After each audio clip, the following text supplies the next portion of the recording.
Hey truckers, today we're seeing part 23 of Villain Tricks Heroines into Hating the MC. Let's dive into the video. Wang Jian sat cross-legged in the center of a massive chamber, the air thick with the energy of the world hearts he had assimilated through his closed-door cultivation. His eyes glowed with an otherworldly light as he delved deep into the essence of the minor worlds, seeking the secrets hidden within their cores.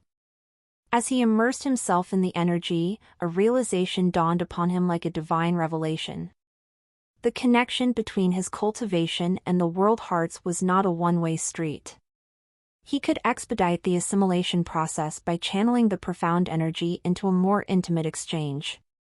The idea struck him like a lightning bolt, and a sly grin played on his lips. Ah, who knew enlightenment could be this exciting, he mused to himself.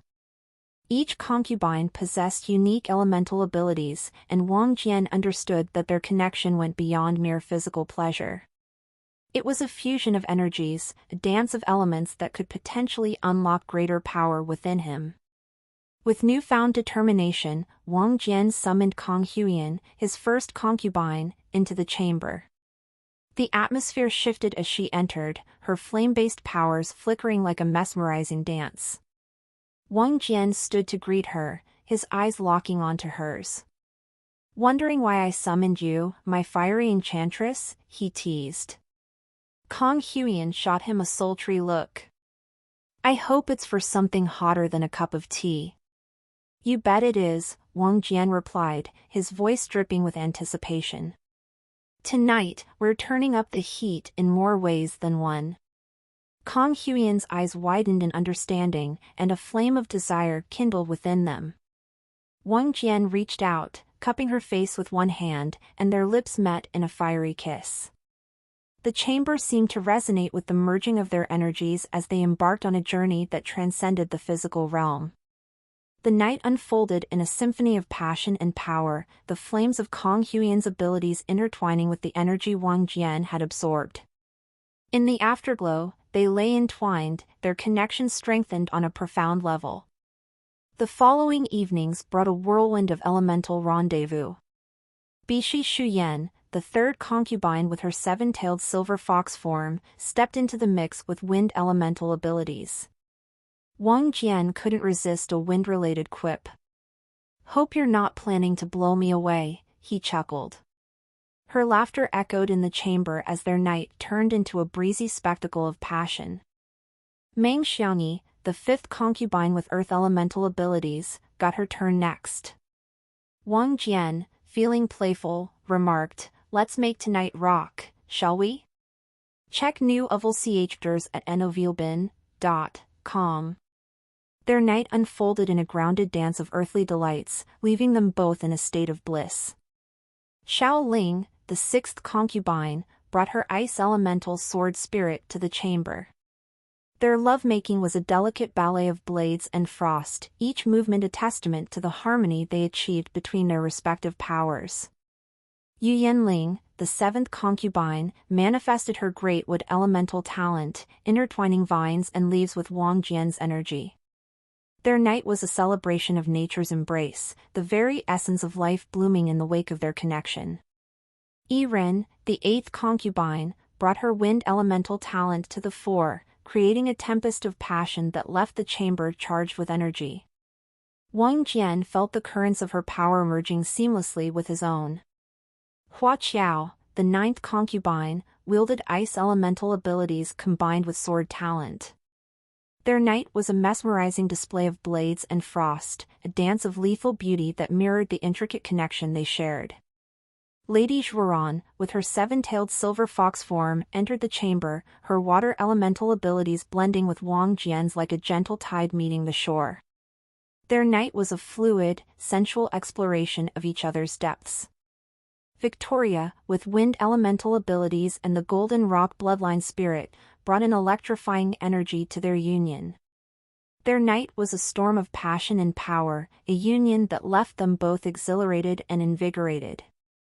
Wang Ying, possessing water and ice elemental talents with the Frostwave Kraken's sovereign bloodline spirit, entered the chamber last. Their night was a cascade of freezing waves and searing heat, a testament to the fusion of elements that defined their connection. As each night passed, the bond between Wang Jian and his concubines deepened. The chamber bore witness to a symphony of elements, a testament to the unique and powerful connections forged through their shared experiences. In the vast expanse of the western deserts, the once tumultuous battleground began to witness a gradual shift in the balance of power. The influence of the Devil Race clans, particularly the Oceanic Tempest Storm Devil clan and the Heavenly Azura Devil clan, was proving instrumental in subduing the ancient beast races that had unleashed their terrifying abilities of poison, curses, and other dark arts upon the realm.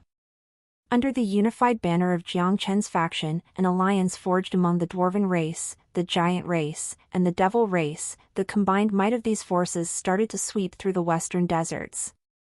The Devil race, with their innate resistance to various poisons and curses, became a formidable force against the ancient beast races that had plagued the region. The jade scorpions, white snakes, and a myriad of other creatures found themselves overwhelmed by the coordinated assault of the Devil race clans. The Oceanic Tempest Storm Devil clan and the Heavenly Azura Devil clan, in particular, exhibited unparalleled prowess as they strategically countered the diverse abilities of the ancient beast races. Within the Devil race ranks, commanders and warriors demonstrated tactical brilliance, exploiting the weaknesses of the ancient beast races with precision. The once chaotic desert landscape gradually transformed into a theater of controlled warfare, as the Devil race's influence spread like a cleansing tempest. Jiang Chen, observing the developments from the Strategic Command Center, couldn't help but feel a sense of satisfaction at the success of the alliance. The Devil race had proven to be a crucial asset in dealing with the unconventional and often insidious tactics of the ancient beast races. As the Devil race clans established dominance, Jiang Chen's faction expanded its control over key territories in the western deserts. The Dwarven engineers, known for their exceptional craftsmanship, began fortifying strategic locations with impregnable defenses. Meanwhile, the Giant race, with their immense strength, served as the backbone of the ground forces, ensuring the stability of the newly acquired regions.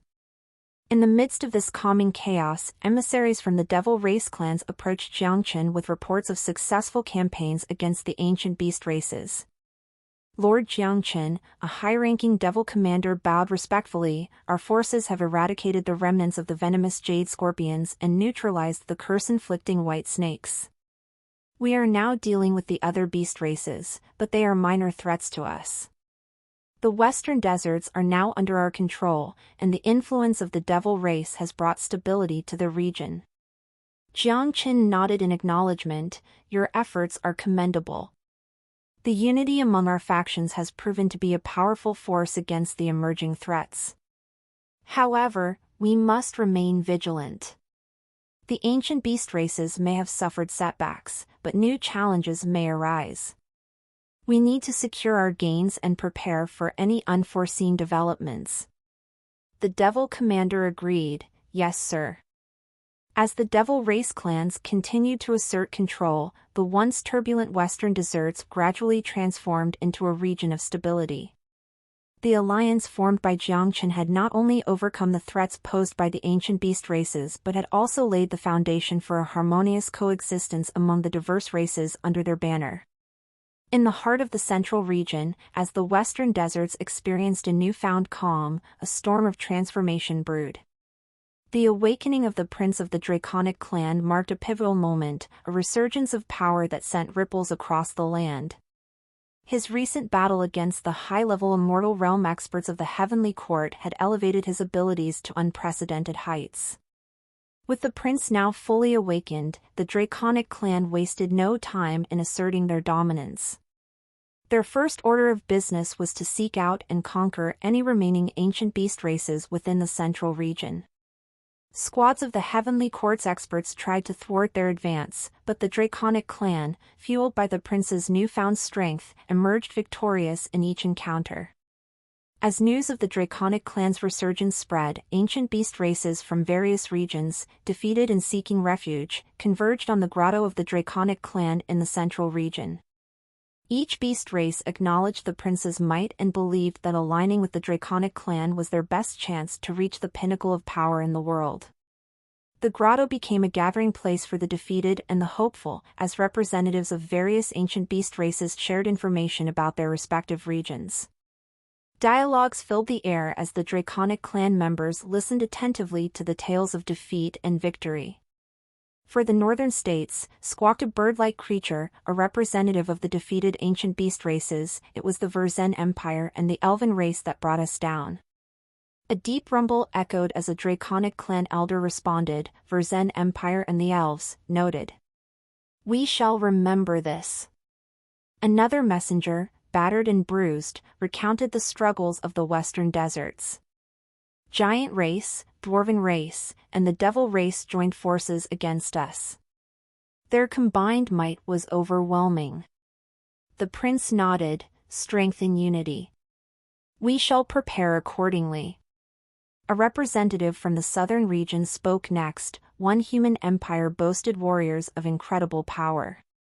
Their prowess was unmatched. The prince's eyes gleamed with interest. Powerful warriors, you say? We shall see how they fare against the might of the Draconic clan. Finally, information about the central region reached their ears. The Radiant Oasis Immortal Sanctuary, the Celestial Nexus Immortal Dominion, and the Heavenly Courts experts united against us. We had to retreat. The Draconic clan members exchanged glances, acknowledging the magnitude of the challenge they faced in the central region. The prince, however, exuded confidence. They are strong, but we are stronger. The Draconic clan will be the beacon that guides the ancient beast races to the pinnacle of this world. As the ancient beast races pledged allegiance to the Draconic clan, alliances were formed, and a formidable force took shape. The grotto that once echoed with tales of defeat now resonated with the determination of those who refused to yield. The Draconic clan, undefeated and united, stood at the epicenter of a gathering storm, ready to challenge the established powers that had quelled the beast races in every other corner of the realm. Amidst the celestial splendor of the Celestial Nexus Immortal Dominion, a calm tranquility enveloped the three great sects, Wind Cloud House, Spirit Affinity Sect, and Heavenly Lotus Sect. The sects, led by Shui, Fairy Minglan, and Fairy Qianshui, were blissfully unaware of the impending storm that would soon shatter their serene existence. The Draconic clan, fueled by the prince's newfound strength, orchestrated a bold and unconventional attack. Instead of targeting the earth veins that powered the Immortal Dominion, they opted to breach the formidable barrier that shielded the sects from external threats. As the Draconic clan, accompanied by a multitude of ancient beast races, descended upon the Celestial Nexus Immortal Dominion, the laws governing the realm attempted to suppress their powers. However, the Draconic clan's innate strength and resilience allowed them to resist the restrictive effects to a considerable extent. Within the Celestial Nexus Immortal Dominion, Shui, the sect leader of Wind Cloud House, observed the intrusion with a stern expression. Prepare the array formations. We cannot let them breach our defenses. Fairy Minglan, the sect mistress of Spirit Affinity Sect, nodded in agreement. Sisters, gather your energies. We stand against a force unlike any we have faced before. Unity is our strength. Meanwhile, Fairy Qianshui, the sect mistress of Heavenly Lotus Sect, focused her gaze on the impending clash. Activate the protective formation. We must shield our sect from this intrusion.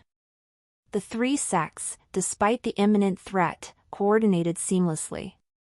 Array formations sprung to life, weaving intricate patterns of energy that sought to repel the Draconic clan and the ancient beast races.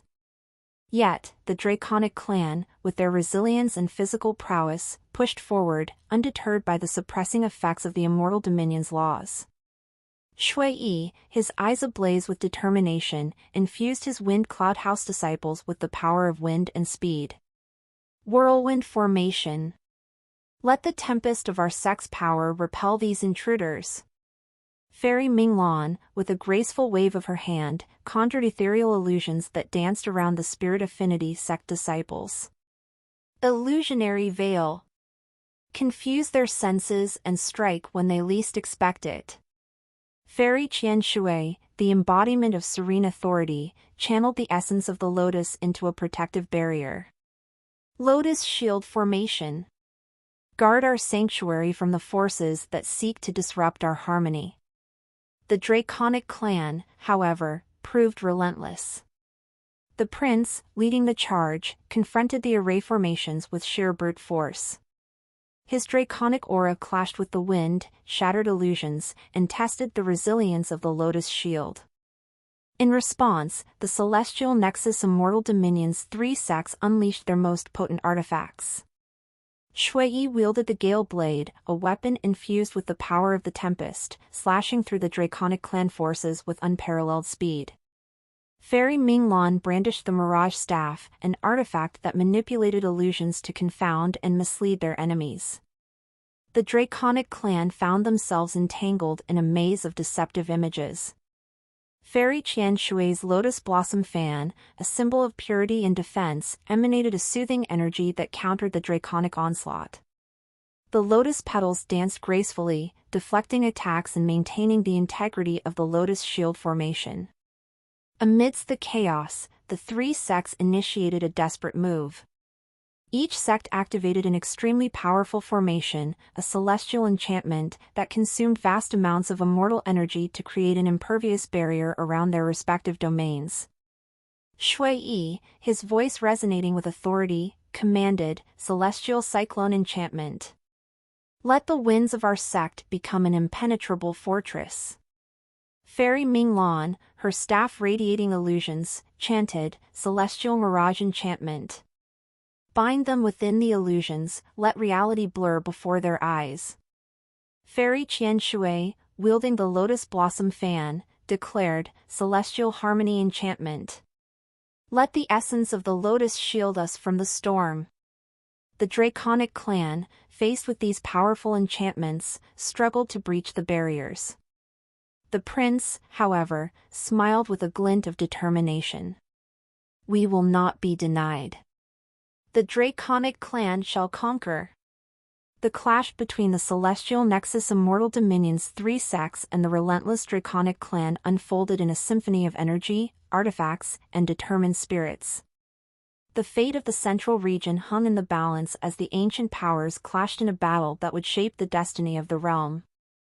The clash between the Celestial Nexus Immortal Dominion's three sects and the Draconic clan, accompanied by a myriad of ancient beast races, unfurled in a dazzling display of mystical prowess and sheer physical might.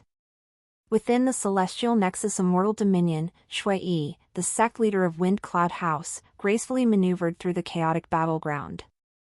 His Wind Cloud disciples, armed with the Gale Blades, danced around the Draconic adversaries, attempting to disrupt their coordinated attacks. Tempest Dance. Shui called out, and a cyclone of wind enveloped him. He swiftly moved through the battlefield, slashing at the Draconic foes with unparalleled speed. The whirlwind formation, fortified by the Celestial Nexus Immortal Dominion's energy, augmented the Wind Cloud House disciples' agility and striking power. Get latest double CHDRs on NVE/LBJ/N.C/M. Fairy Minglan, the sect mistress of Spirit Affinity Sect, stood amidst illusions that confounded the Draconic clan and the ancient beast races. Mirage Veil, she exclaimed, causing illusions to intensify around her. The Spirit Affinity disciples, wielding the Mirage Staff, launched attacks that blurred the line between reality and illusion. As the Draconic clan attempted to breach the celestial harmony enchantment of the Lotus Shield formation cast by Fairy Qian Shui, she infused her Lotus Blossom Fan with potent energies. Lotus Bloom Radiance, she declared, creating a radiant burst of energy that repelled the Draconic forces and ancient beast races. In response, the Draconic clan showcased their bloodline abilities. The Draconic beings unleashed the Dragon's Roar, a powerful sonic attack that reverberated through the battlefield, momentarily disorienting the Immortal Dominion sect members.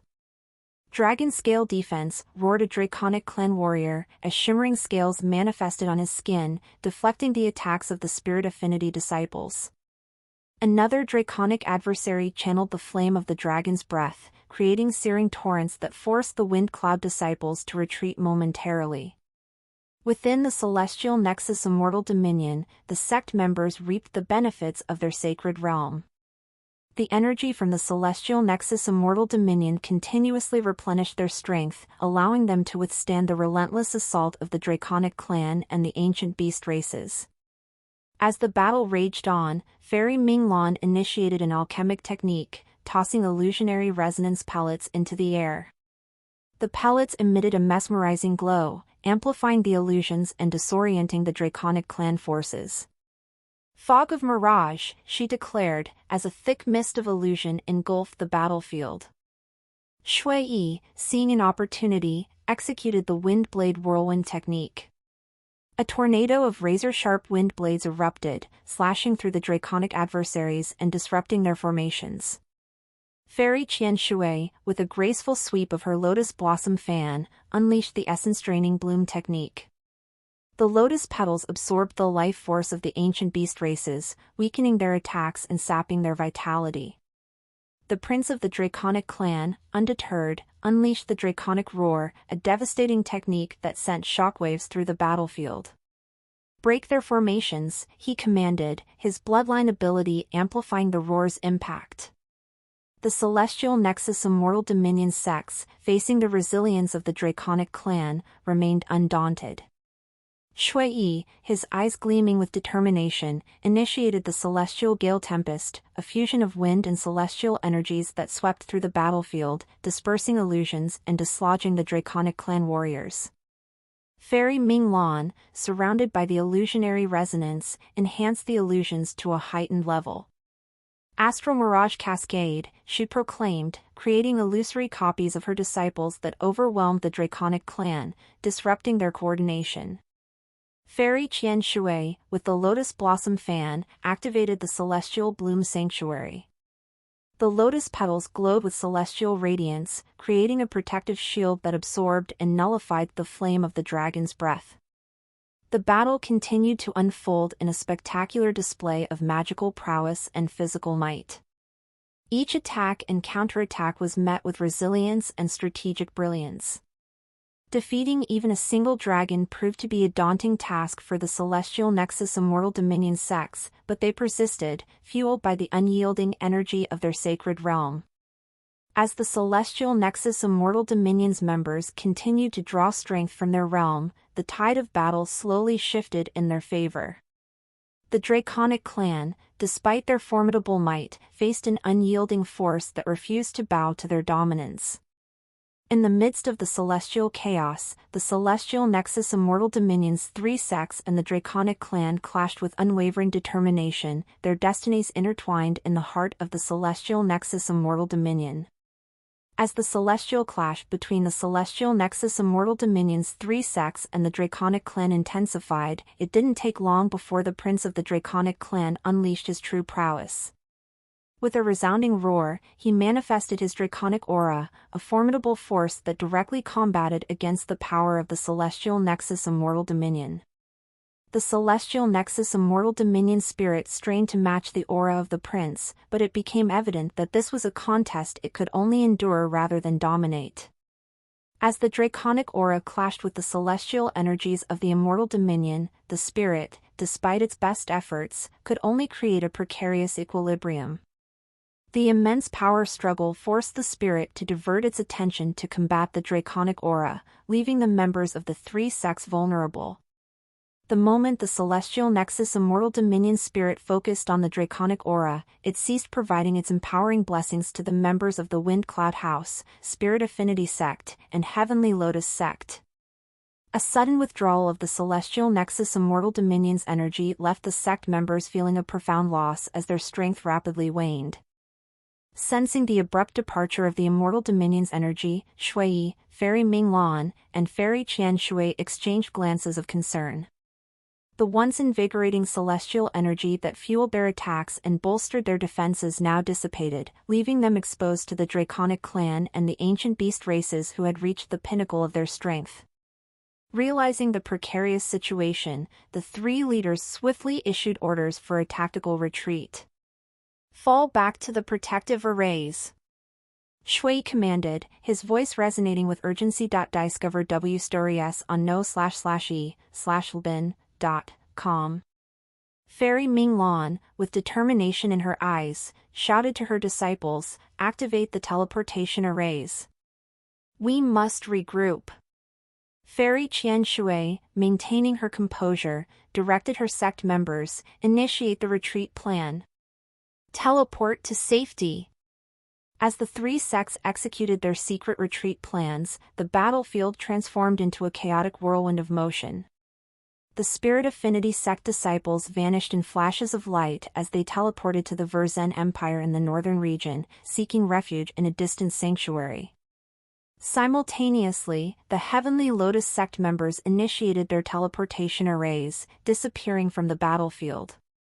Their destination, the welcoming haven of the Verzen Empire. Meanwhile, the Wind Cloud House disciples, under the guidance of Shui, activated their teleportation array, whisking them away to another undisclosed location in the central region. The Draconic clan and the ancient beast races, momentarily bewildered by the sudden disappearance of their adversaries, found themselves surrounded by the echoes of an abandoned battlefield. As the echoes of the retreat settled, leaving the celestial nexus immortal dominion eerily quiet, the Draconic clan and the triumphant ancient beast races found themselves standing amidst the remnants of their conquest. The once vibrant energy of the celestial nexus immortal dominion now pulsated with the resonance of their victory. It marked the first immortal dominion claimed by the Draconic clan and its newfound allies. The prince of the Draconic clan, his draconic aura still lingering in the air, addressed the gathered beings with an air of authority. "This shall be our new home," he declared, his voice resonating through the celestial expanse. "From now on, the celestial nexus immortal dominion belongs to the Draconic clan and our esteemed companions. Make it known across the realms." A hushed silence fell over the conquered realm as the ancient beast races acknowledged the proclamation. The celestial nexus immortal dominion, once a sanctuary, now bore the mark of the Draconic clan's dominance. Amidst the shifting landscape, a figure emerged, an ethereal unicorn, the Holy Spirit that had overseen the celestial nexus immortal dominion. In the wake of the conquest, the unicorn bowed before the prince of the Draconic clan, its divine presence submitting to the overwhelming might of the newly declared rulers. The ancient beast races, now claiming the celestial nexus immortal dominion as their habitat, began establishing their dominion.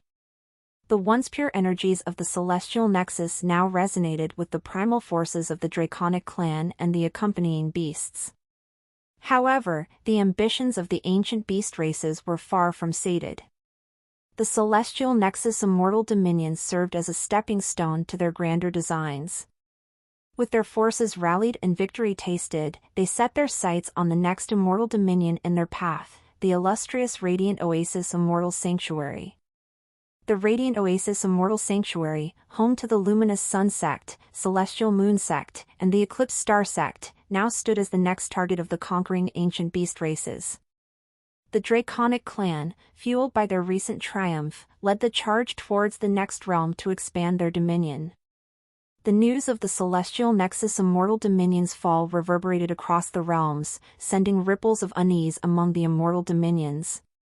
The fate of the Radiant Oasis Immortal Sanctuary now hung in the balance as the ancient beast races, emboldened by their recent victory, set forth to shape the destiny of the realms with the indomitable might of the Draconic clan at their forefront.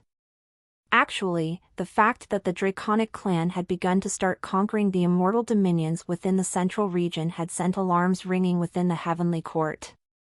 All the members were shocked. The news of the Draconic clan's conquest of the celestial nexus immortal dominion sent shockwaves through the realms, reaching the ears of the heavenly court. Alarms rang within the celestial halls, and the members of the heavenly court exchanged uneasy glances at the gravity of the situation unfolding within the central region. With a resolute determination, the ancient beast races led by the Draconic clan advanced towards their next target, the Radiant Oasis Immortal Sanctuary. This time, the heavenly court intervened, dispatching a contingent of their most formidable experts to assist the embattled three great sects. As the ancient beast races approached, the radiant oasis Immortal Sanctuary braced itself for the impending clash. The Heavenly Court's experts arrived in a spectacular display of celestial power, bringing with them not only their unparalleled skills but also a formidable arsenal specifically crafted for dragon slaying. The battlefield unfolded within the immortal dominion of the Radiant Oasis, a sacred realm that now faced the onslaught of the Draconic clan and their diverse ancient beast allies. The three sects, Luminous Sun Sect, Celestial Moon Sect, and Eclipse Star Sect, stood united against the approaching storm. The Draconic clan, at the forefront, led a diverse coalition of ancient beast races. The Jade Scorpions from the western deserts, Crimson-headed ants, great earthworms, and crimson serpents intertwined with forces from the northern states, featuring dark rocks, vermilion birds, golden crows, star eagles, ice phoenixes, earth vultures, falcons, moon ravens, and more. From the southern region, legendary mammoths and white rhinos marched alongside ancient saber-toothed tigers, white tigers, golden lions, and numerous others from the central region. The clash began with a thunderous roar echoing through the celestial expanse. The Celestial Moon Sect initiated the moonlit mirage formation, weaving illusions to confound the advancing ancient beast races. The Luminous Sun Sect unleashed the solar flare array, harnessing the power of the sun to sear their enemies. On the opposing side, the Draconic clan responded with the Draconic Roar, sending shockwaves through the battlefield. The vermilion birds and golden crows countered with the Crimson Sky Dance, a chaotic display of fiery feathers that disrupted the Radiant Oasis defenses. The Eclipse Star Sect activated the Sacred Eclipse Shield, a defensive formation meant to withstand the Draconic clan's onslaught. Heavenly Court's experts supplemented their efforts with dragon-slaying artifacts, their blades resonating with celestial energy meant to pierce through Draconic defenses. The ancient saber-toothed tigers from the central region charged, their fangs bared, clashing with the Radiant Oasis disciples. In response, the disciples unleashed the lustrous lotus stance, a mesmerizing technique that immobilized the beastly adversaries. As the battle unfolded, the great earthworms from the western deserts burrowed beneath the battlefield, unsettling the formations of the Radiant Oasis Immortal Sanctuary. The Heavenly Court's experts countered with dragon-suppressing talismans, creating barriers that repelled the earth-shaking assaults. The dark rocks soared through the skies, targeting the Celestial Moon Sect disciples.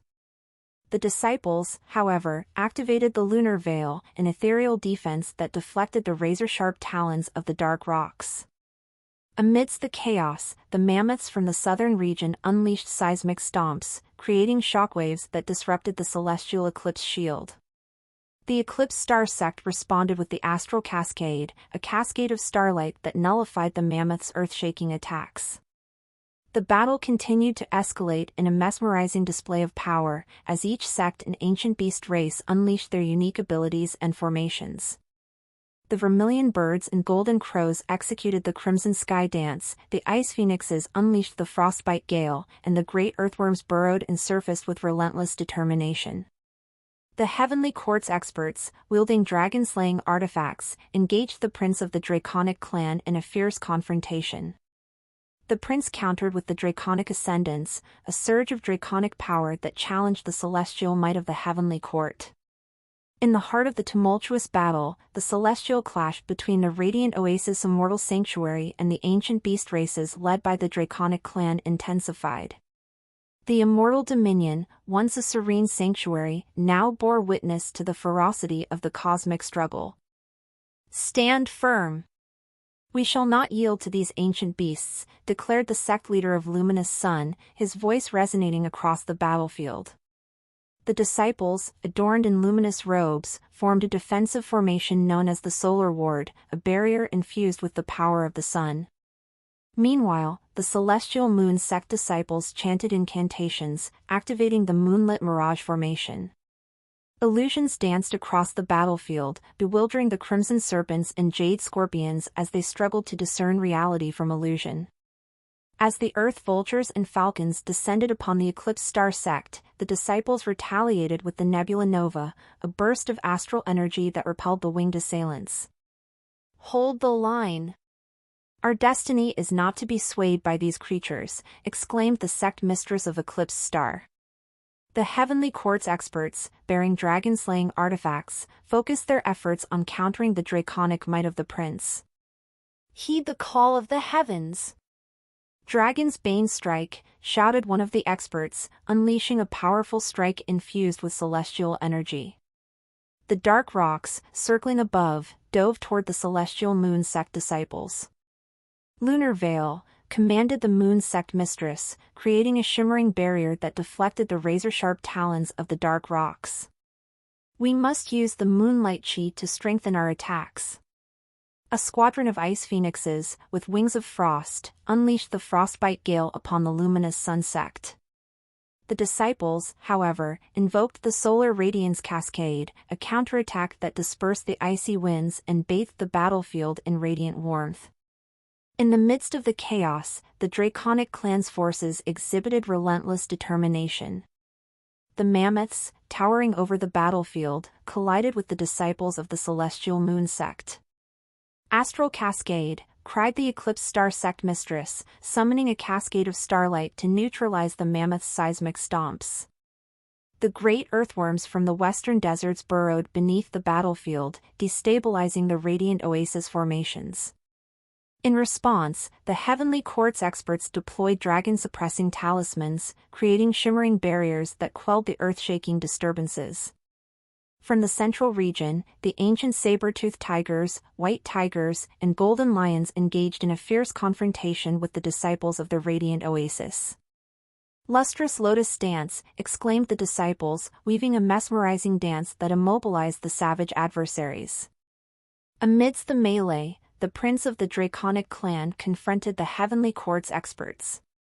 "You dare challenge the might of the draconic ascendants?" he roared, unleashing a surge of draconic power that clashed with the celestial prowess of the Heavenly Court. The vermilion birds and golden crows, with wings ablaze, executed the crimson sky dance, disrupting the celestial eclipse shield of the Eclipse Star sect. "Maintain the shield! We shall not falter," urged the sect mistress, channeling her energy to fortify the celestial barrier. As the battle reached its zenith, the immortal dominion of the radiant oasis became a theater of cosmic forces colliding. The ancient beast races, led by the draconic clan, and the united forces of the radiant oasis immortal sanctuary and the Heavenly Court engaged in a spectacle of magic, martial prowess, and primal power. Amidst the chaotic clash between the draconic clan's ancient beast races and the three great sects of the radiant oasis immortal sanctuary, a momentous shift occurred. The immortal dominion of the radiant oasis resonated with the fervor of battle, and the very air crackled with primal and celestial energies. The immortal realm experts of the Heavenly Court, sensing the urgency of the situation, decided to unleash their domains. Each expert's domain was a manifestation of their own innate world, a realm where their powers reigned supreme. The domains expanded across the battlefield, creating ethereal landscapes that intertwined with the existing celestial and primal forces.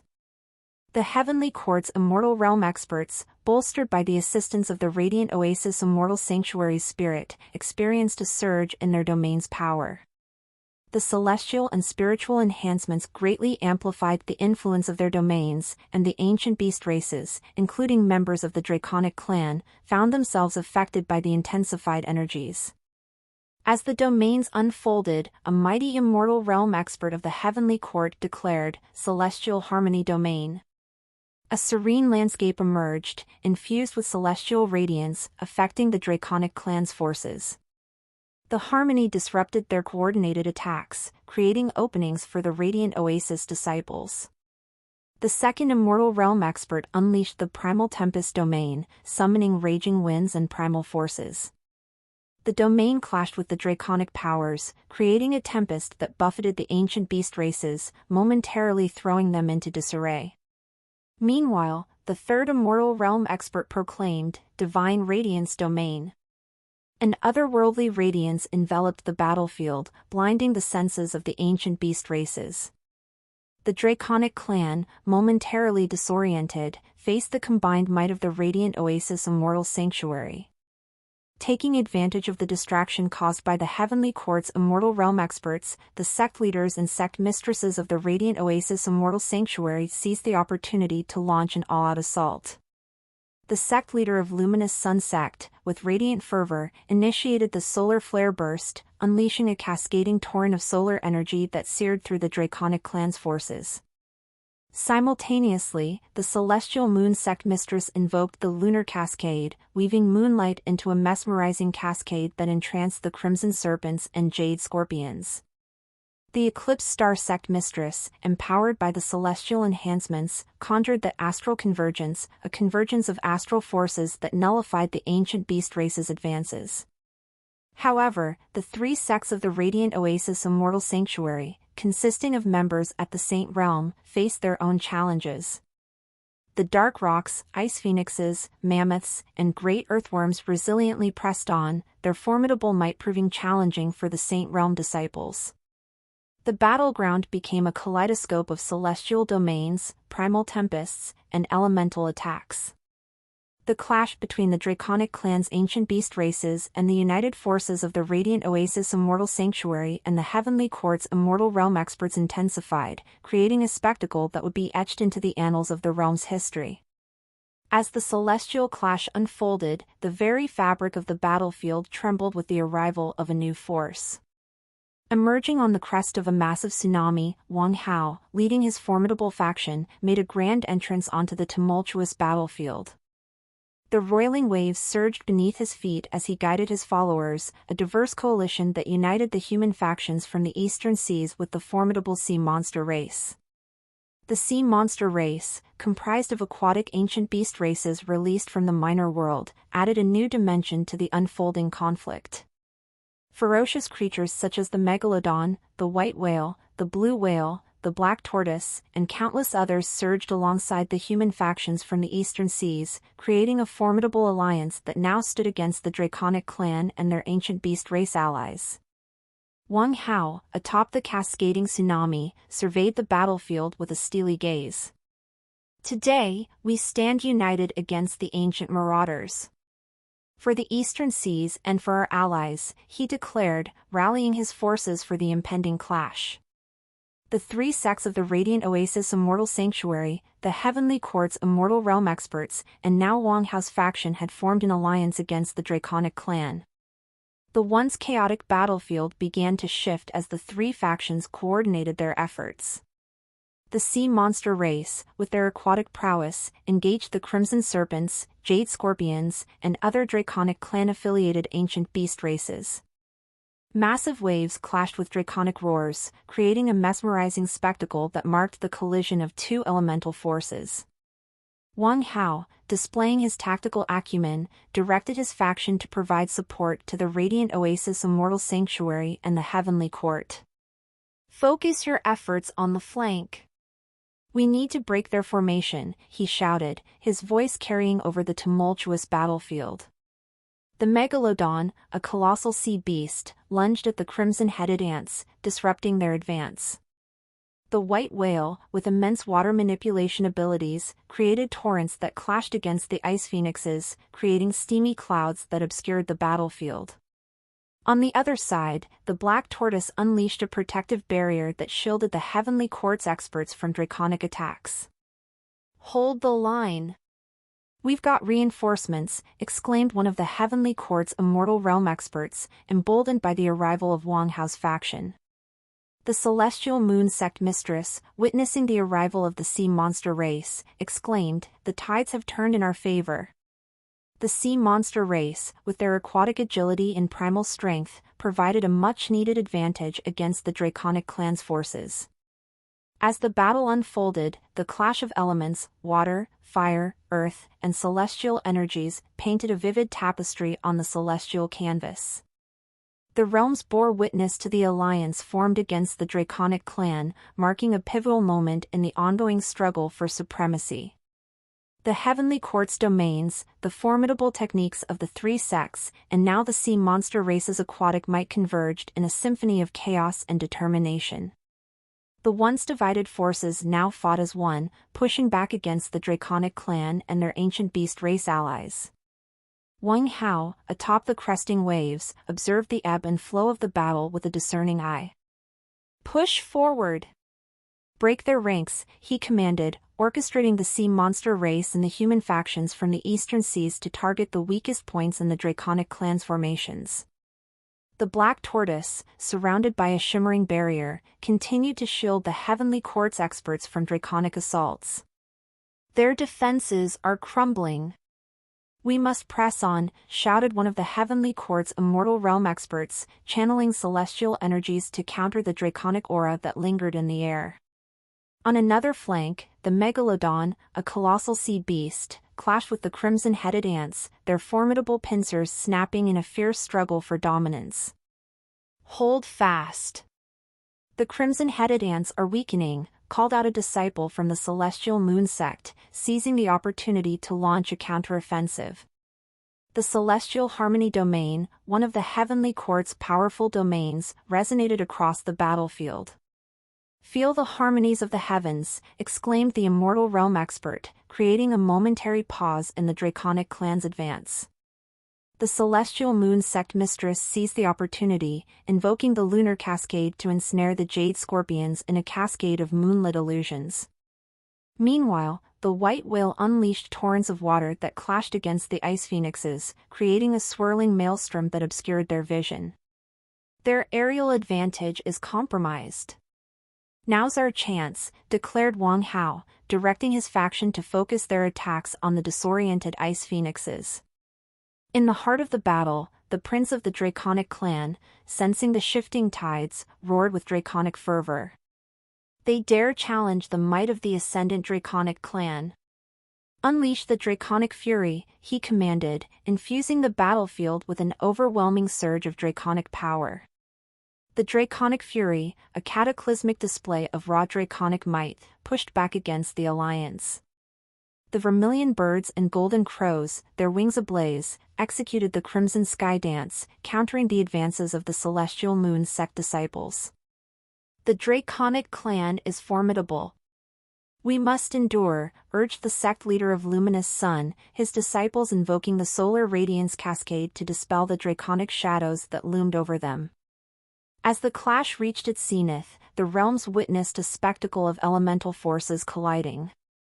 The sea monster race's aquatic prowess, the Heavenly Court's celestial might, and the formidable techniques of the three sects converged in a symphony of chaos.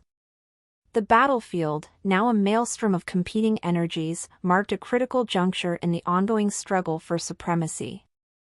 As the relentless battle raged on, the toll on the Draconic clan and their allied ancient beast races became increasingly apparent. The once formidable fighters, their scales gleaming with Draconic power, now exhibited signs of fatigue. The extended confrontation against the united front of the three sects of the Radiant Oasis Immortal Sanctuary, the Heavenly Court's Immortal Realm experts, and Wang Hao's faction had pushed them to their limits. Conversely, the alliance of the three sects and the Heavenly Court, supported by Wang Hao's faction, remained relatively fresh.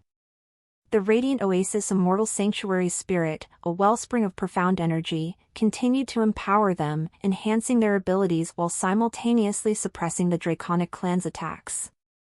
The celestial energies flowed through the allies, rejuvenating their strength and resilience. The prince of the Draconic clan, surveying the battlefield with a discerning eye, recognized the signs of fatigue among his forces. Although his own Draconic power allowed him to endure, he foresaw the potential catastrophic losses his side would face if the battle persisted. Sensing the critical state of affairs, the prince made a strategic decision. All forces, retreat, he declared, his voice echoing across the battlefield. It was a signal for the Draconic clan and their allied ancient beast races to disengage from the relentless conflict. However, before the retreat could fully commence, the Draconic clan, in a desperate gambit, unleashed their ultimate attack, the Draconic Nova Cataclysm. The very air crackled with Draconic energy as a cataclysmic surge of power radiated from the Draconic clan's forces. Simultaneously, the allied ancient beast races launched their own devastating assaults. The Jade Scorpions released the Venomous Storm, a torrent of deadly venom that threatened to engulf the battlefield. The crimson-headed ants unleashed the scarlet tide, a relentless surge of crimson energy that swept across the opposing forces. The ice phoenixes conjured the frostfire blizzard, combining icy gusts with scorching flames. In response, the three sects of the Radiant Oasis Immortal Sanctuary, the Heavenly Court's experts, and Wang Hao's faction executed a coordinated defensive maneuver. The sect leader of Luminous Sun invoked the Solar Shield, a radiant barrier that absorbed and refracted the draconic energies. The Celestial Moon sect mistress employed the Lunar Sanctuary, a moonlit haven that countered the venomous storm's corrosive effects. Wang Hao, tapping into the sea's elemental forces, summoned the Aqua Ward, a protective barrier that mitigated the Scarlet Tide's impact. The Immortal Realm experts of the Heavenly Court invoked the Celestial Ward, a celestial force field that resisted the Frostfire Blizzard's chilling and scorching extremes. As the battlefield became a chaotic symphony of clashing energies and defensive maneuvers, the Draconic Clan and the Ancient Beast races seized the opportunity to initiate their retreat. The celestial energies surged, and a momentary lull settled over the battlefield as the Draconic Clan and their allies withdrew to the safety of the Celestial Nexus Immortal Dominion. Amidst the uneasy calm that settled over the realms, the aftermath of the grand clash between the Alliance and the Draconic Clan hung in the air like a heavy mist. While the alliance of the three sects of the Radiant Oasis Immortal Sanctuary, the Heavenly Court's Immortal Realm experts, and Wang Hao's faction had managed to repel the Draconic Clan's onslaught, the prevailing sentiment among the allied forces was far from triumphant. The realization that, even with their combined might, they had failed to defeat the Draconic Clan and the Ancient Beast race cast a shadow over the victorious front. The outcome, in essence, could be considered a loss, leaving the factions with a bitter taste of unfulfilled objectives. Wang Hao, the inheritor of the God of War, had yet to unleash his true prowess during the battle. His role had been that of an observer, specifically focused on studying the prince of the Draconic Clan. As the aftermath settled, Wang Hao, with a thoughtful expression, initiated a conversation with the war god spirit within him.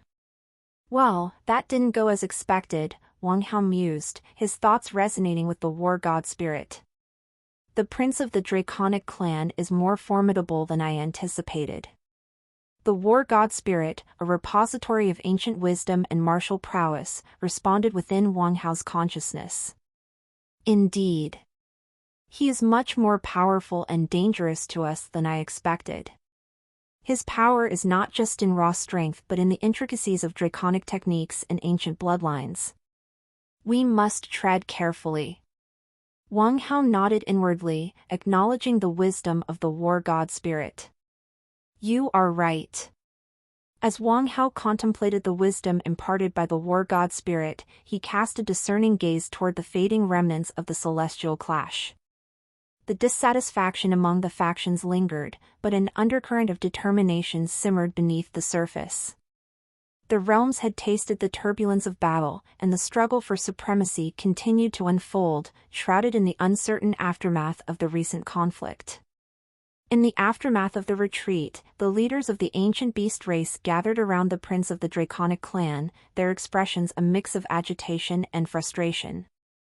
They questioned the prince's decision to pull back, demanding an explanation for what they perceived as a premature retreat. Why did you order us to retreat, prince? We were on the verge of victory, growled one of the leaders, a formidable ancient beast with scales like obsidian. The prince of the Draconic Clan, however, remained composed amidst the rising dissent. His eyes, bearing the weight of ancient wisdom, scanned the assembly of agitated leaders. With a measured voice, he began to address their concerns. Calm yourselves. This retreat was necessary to avoid an even greater calamity.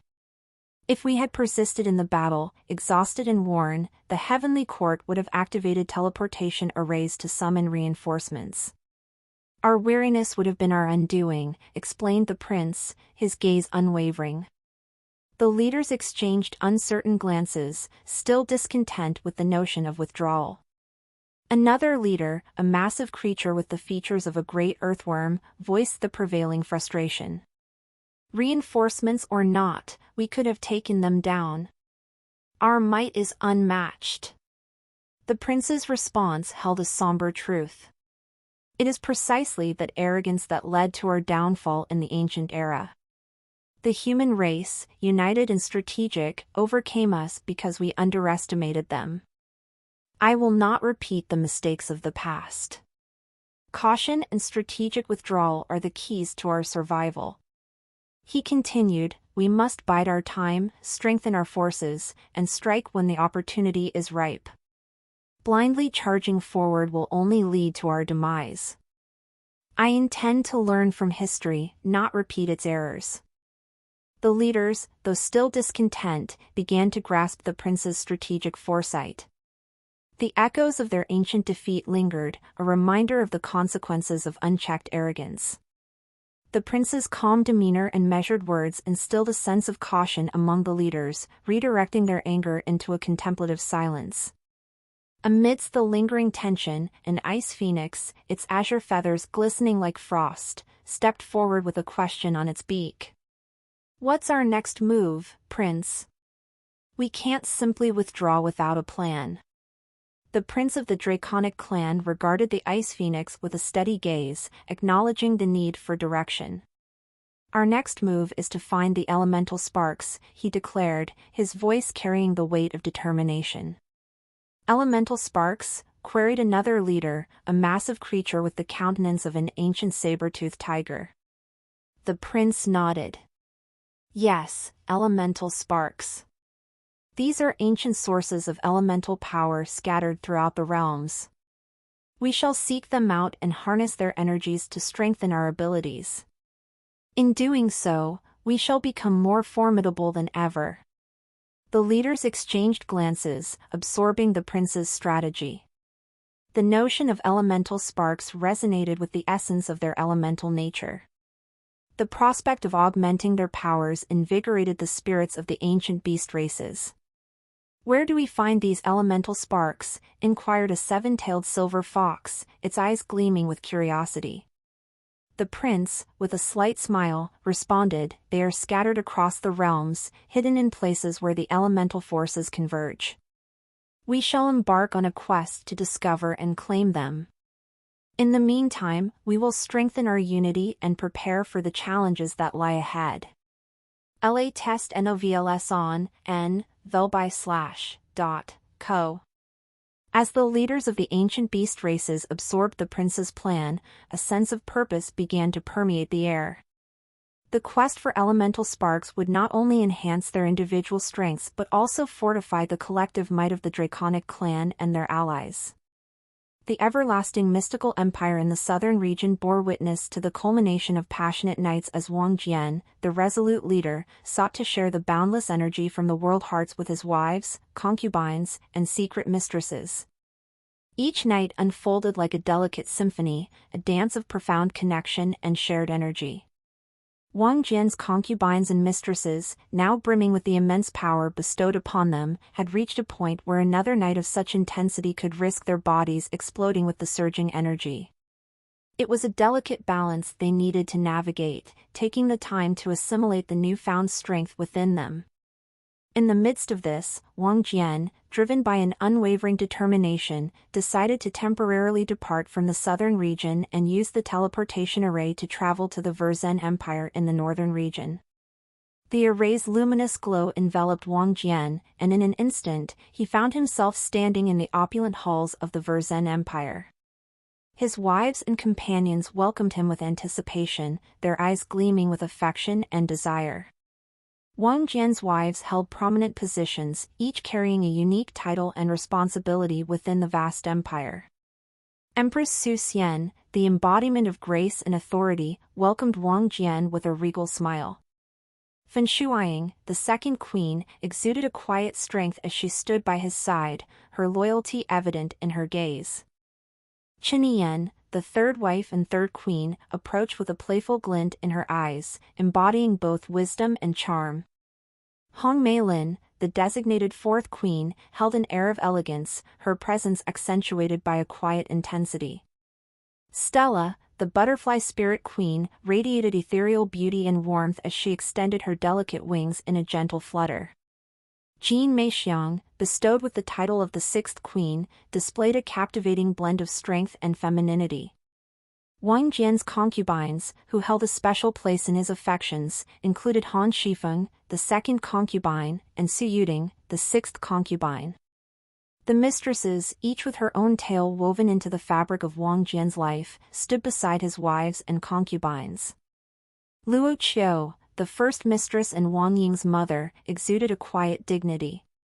Yan You, the second mistress and Wang Hao's mother, emanated a gentle strength that spoke of resilience. Lady Xia, the third mistress and Fan Shuaiying's mother, carried an air of mystery and wisdom. Isabella, the fourth mistress and ruler of the Verzhen Empire, stood with a regal bearing befitting her position. Selena, the fifth mistress and elf princess of the elven race, embodied the grace and allure of her lineage. Alindra, the sixth mistress and elf queen of the elven race, radiated an otherworldly beauty that captivated all who beheld her. As Wang Jian embraced his wives, concubines, and mistresses, he could hardly contain himself. The air crackled with anticipation as he led each woman to a private chamber, a haven for intimate connection. The nights unfolded in a symphony of passion and tenderness. Each night was dedicated to one woman, and the chambers echoed with laughter, whispers, and the shared language of lovers. The energies of the world hearts flowed seamlessly between them, weaving an intricate dance of connection and shared power. The gentle sound of footsteps against the soft marble floors alerted Empress Su Xian that Wang Jian was approaching their private chamber. Her heart raced with anticipation as she watched him move towards her with purpose. Wang Jian stopped a few paces away from her and looked deeply into her eyes. Su Xian felt her body react to his gaze, her heart fluttered, her breath quickened. Wang Jian took her hands in his and brought her close. His touch made her shiver with excitement. He kissed her softly on the lips, and Su Xian melted into him. Their embrace ignited a passion within both of them that had simmered for years since their marriage. Wang Jian led Su Xian into the chamber, their entwined hands guiding the way. The faint scent of incense filled the air, drawing them deeper into the erotic atmosphere. Wang Jian's hands skimmed along Su Xian's body as they walked, igniting a fire within her soul.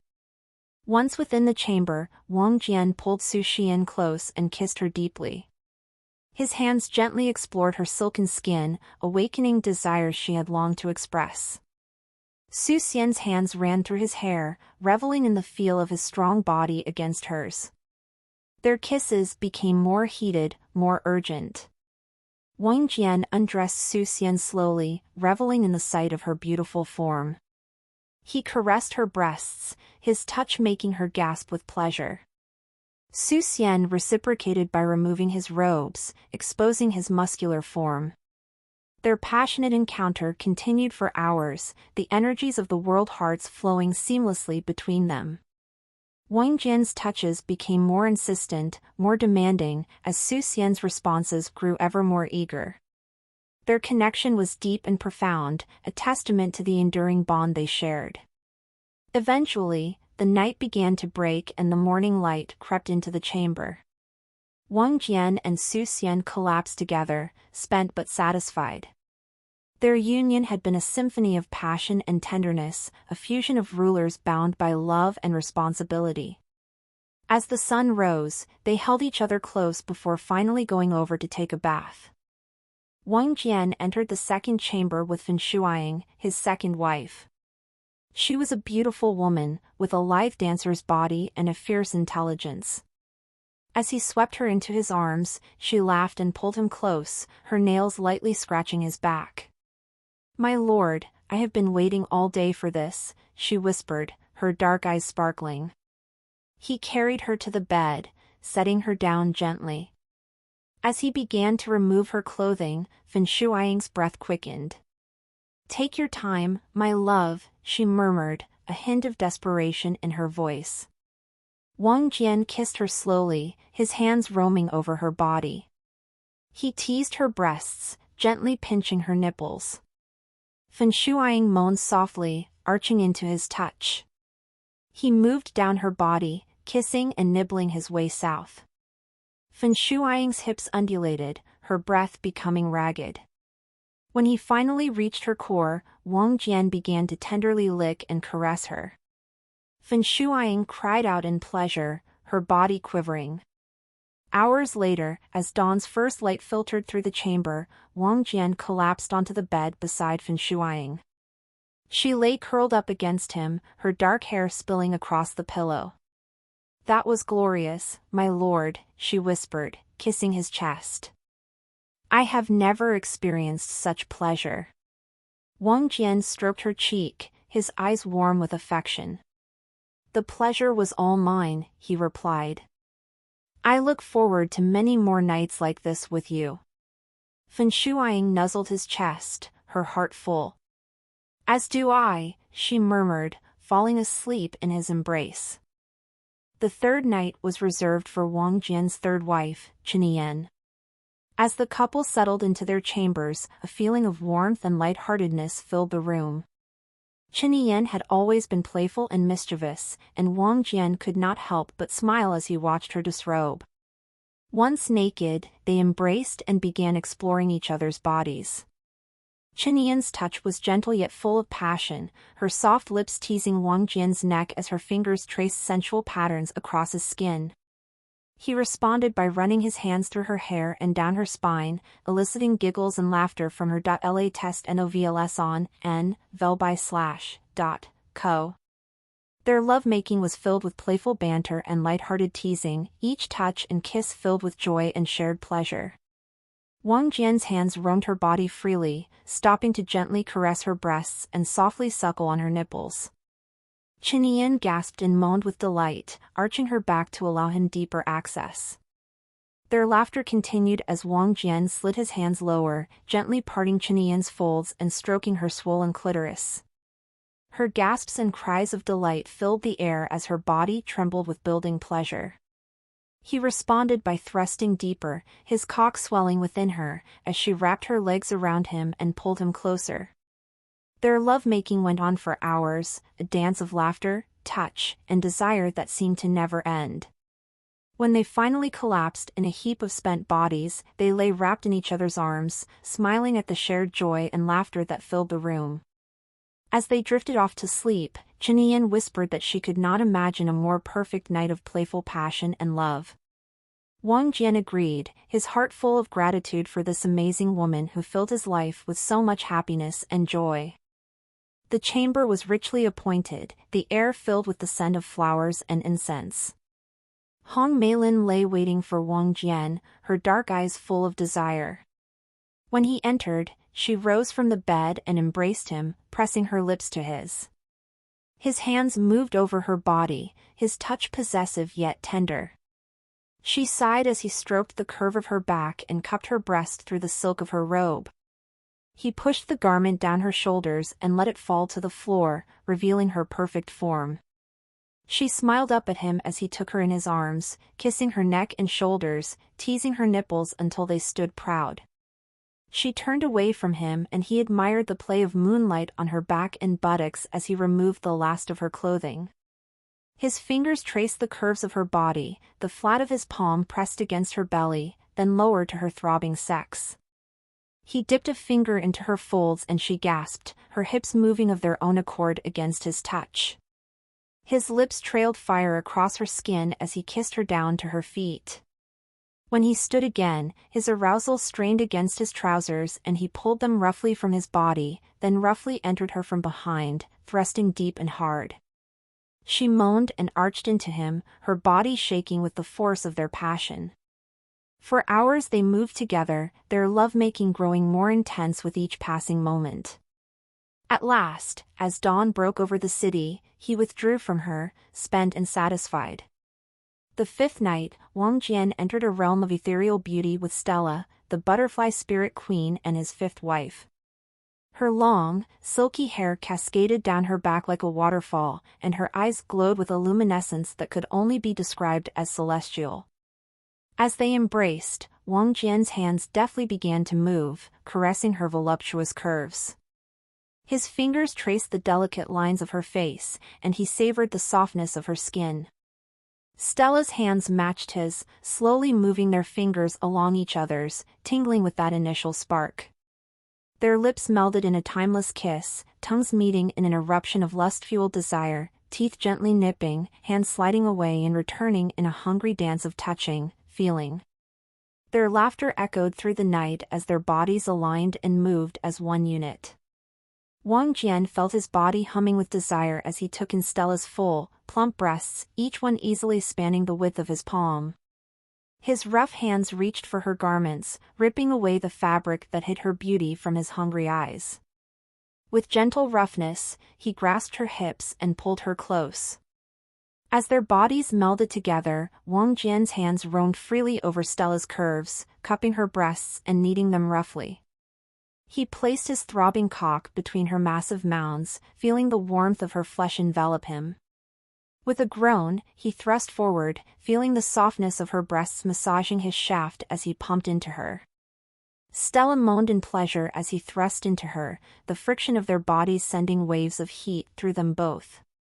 Their love-making was a dance of spirits, their bodies moving as one. Stella's moans filled the room as Wang Jian took her roughly, his hands grasping her hips and pulling her close. He came on her breasts, spraying his seed across her soft flesh and face. He then proceeded to fuck her pussy, the rhythmic thrusts echoing through the night. As the night wore on, they continued their passionate dance, their bodies moving as one. This was a night that the two would never forget. As dawn approached, they lay spent, their hearts and souls intertwined. As the sixth night arrived, Wang Jian made his way to Jiang Meixiang's chambers. The young queen awaited him, her heart pounding with anticipation. Jiang Meixiang was a graceful woman, with a slender yet curvaceous body that Wang Jian had admired since their first meeting. He entered the chamber, closing the doors behind them. Jiang Meixiang smiled at him, her eyes shining with desire. Wang Jian approached her slowly, taking in the beauty before him. Jiang Meixiang stepped closer, her hands running down his chest as they embraced. Their lips met in a gentle kiss, filled with tenderness and longing. Wang Jian pulled Jiang Meixiang closer, his hands gliding over her curves, exploring the soft curves of her breasts through the silk of her robes. Jiang Meixiang groaned softly as his fingers found her arousal, stroking her gently. They moved towards the bed, their clothes falling away piece by piece. Wang Jian looked into Jiang Meixiang's eyes, seeing the love and devotion shining within them. He leaned down to capture one of her nipples between his lips, sucking gently as he entered her slowly. Jiang Meixiang let out a soft moan, her hips rocking against him. Their bodies moved together in an erotic dance, becoming one. Wang Jian released his semen into Jiang Meixiang's pussy, filling her with his love. He held her close, feeling her heartbeat slow as they both drifted off to sleep. The night continued in this manner, their lovemaking becoming more intense with each passing hour. They came together more than a dozen times, their bodies moving as one in a rhythm of pleasure. Wang Jian was not the slightest bit tired, for he was filled with an endless well of desire for his beloved Jiang Meixiang.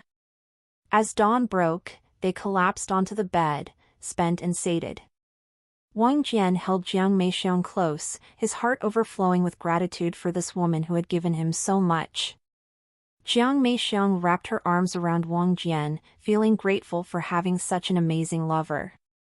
As the seventh night drew near, Wang Jian prepared for his tryst with Han Shifeng, the second concubine. He entered the chamber, his eyes fixated on the figure lying on the bed, adorned in the silken robes of the Holy Church. Han Shifeng lay still, waiting patiently for her lord. As Wang Jian approached, she raised herself up on her elbows, her eyes wide with anticipation. "My emperor," she breathed, her voice honeyed with desire. Wang Jian moved swiftly, pushing Han Shifeng back onto the bed, his hands grasping at her robes. Without ceremony, he ripped them from her body, revealing her perfect, pale skin. Han Shifeng gasped as she felt his hands roam over her body, awakening every nerve. She arched into his touch, her legs spreading wide in invitation. Without hesitation, Wang Jian entered her roughly, taking her with fierce urgency. Han Shifeng moaned, her back arching off the bed, her body writhing beneath him. His teeth nipped at her shoulders, leaving marks of his possession. "Yes, my lord," she cried out, throwing her head back in pleasure. Hours passed as the two were consumed by desire, their bodies moving in a frenzied rhythm. Wang Jian pounded into her relentlessly, grunting with each stroke. Han Shifeng's nails clawed at his back, her legs wrapped around him, urging him on. By dawn, they were drenched in sweat and covered in each other's fluids. Still, they could not quench the flames that burned between them. They continued on, rutting and gasping, oblivious to all but each other. Finally, spent and sated, Wang Jian collapsed beside Han Shifeng on the bed. His fingers entwined with hers, their hearts still pounding. Han Shifeng nestled her head into his chest, the sounds of their passionate night still ringing in her ears. The 8th night was a night of pure passion and exploration for Su Yuding and Wang Jian. Their connection was one of intimacy and trust that allowed them to push beyond the boundaries of desire in a way that was exhilarating and exciting. Su Yuding, the 6th concubine, adorned in the elegant dress of the alchemy union, felt herself transformed by the heat and intensity of the moment as Wang Jian's rough hands gripped her hips and he took her roughly from behind. His forceful motions ignited a spark within her that burned brightly, consuming her with pleasure. Su Yuding's moans filled the air as she arched her back against Wang Jian's thrusts, reveling in the sensation of being taken so roughly but so tenderly. Each thrust brought a new rush of pleasure, awakening sensations in her body that she never knew existed. Wang Jian's hands gripped her hips tightly, his face buried in her neck, his breath hot against her skin. Their lovemaking was not confined to one position or one position. They moved from missionary to doggy style to cowgirl, each position bringing forth a new wave of exhilaration and joy. They lost count of the number of times they came, each orgasm more powerful than the last. Their passion knew no bounds, and they spent the entire night exploring each other's bodies and minds in a haze of desire and raw emotion. By the time morning came, they were both spent, their bodies exhausted but their spirits renewed. They lay together, entwined in each other's arms, content in the knowledge that they had shared a night of passion and intimacy that would stay with them forever. On the 9th night, Wang Jian made his way to the chamber where Luo Qiu awaited him, his heart racing with excitement. As he entered the room, Luo Qiu rushed towards him, her hands grabbing his robe, eager to feel his hardened body against her soft curves. "My love," she purred into his ear, her warm breath sending shivers down his spine. Wang Jian grasped Luo Qiu's slender waist and pinned her against the bed, his lips meeting hers in a fierce and passionate kiss. With one swift movement, he pulled her robe open, exposing her flawless breasts, nipples hardening at his touch. Without warning, he sunk his teeth into one erect nipple, eliciting a low moan from Luo Qiu. He continued his assault, biting and teasing her breasts before pulling her robe and panties off. Luo Qiu laid naked before him, her body trembling in anticipation. With each bite and pinch, she begged him for more, calling out his name in pleasure and desperation. Wang Jian grasped Luo Qiu's hair, pulling her head back to expose her long, pale neck. His fingernails scratched her skin, sending an electric current through her body. "Please, my love," she cried, her legs trembling. "Take me now." Wang Jian obeyed, pushing his hardened length into her wet core. Luo Qiu cried out in ecstasy, her body clenching around him. With each thrust, he slapped her ass, the sting of his palm sending her over the edge. She came, screaming his name, her body shaking with pleasure. For hours they continued, their lovemaking a frenzied dance of lust and dominance. Luo Qiu begged for more, her body desperate for his touch. Wang Jian obliged, spanking her harder, biting her nipples, and pounding into her with wild abandon. LL new rise at N0V/LBI/.cm. By the end of the night, they lay spent, covered in sweat and cum. Luo Qiu curled into Wang Jian's embrace, content in the knowledge that he was hers at least for this one night. She drifted off to sleep, dreaming of the pleasure they had shared and longing for the next night they would be together. As the sun set on the 10th night, Wang Jian made his way to Yan Niu's private chamber. He had been secretly seeing her for months now, their illicit affair fueled by the passion that only they shared. Yan Niu, a former empress herself, knew exactly how to please her lover. She had shed all traces of grace and decorum in their intimate moments, instead embracing the raw sensuality that she and Wang Jian shared. Wang Jian entered the chamber, his eyes fixed upon the voluptuous form of Yan Niu, who lay naked on the bed, awaiting his arrival. Her skin glistened with a sheen of sweat, and her lips were parted in anticipation. "My king," she purred, her voice husky with desire. "I have missed you so." Wang Jian grinned, his gaze traveling up and down her body. "You look delicious, my little slut." Yan Niu laughed, her breasts bouncing with the motion. "And you, my love, are the master I crave." Without further ado, Wang Jian pounced upon her, pinning her to the bed. His hands roamed over her body, teasing her nipples and running down her curves. Yan Niu arched her back, moaning in pleasure as he continued to touch her. "Oh, my king," she whispered, her eyes closed tightly. "You always know just how to drive me wild." Wang Jian laughed, his lips finding her neck. He bit gently, drawing a moan from Yan Niu. He pushed his cock against her wetness, and with one thrust, he was inside her. "Oh, fuck," she cried out, her nails digging into his shoulders. "That feels so good." Wang Jian began to move, his hips pounding against her. Yan Niu met his pace, her legs wrapped around his waist. They were lost in the moment, their minds consumed by the intense pleasure that only they could share. Their passion knew no bounds, and they went at it like animals. They came together, again and again, their moans echoing through the chamber. As the sun began to rise, Wang Jian and Yan Niu were still going at it. Their bodies were slick with sweat, and their cries of pleasure echoed through the chamber. They had lost track of time, lost in the haze of their passion. Finally, their energy began to wane, and they collapsed onto the bed, panting heavily. Wang Jian rolled off of Yan Niu, his chest heaving as he looked down at her. "My king," she said breathlessly, reaching up to touch his face. "That was incredible." Wang Jian grinned, his eyes dark with lust. "You're quite the little slut, aren't you?" Yan Niu laughed, her cheeks flushed.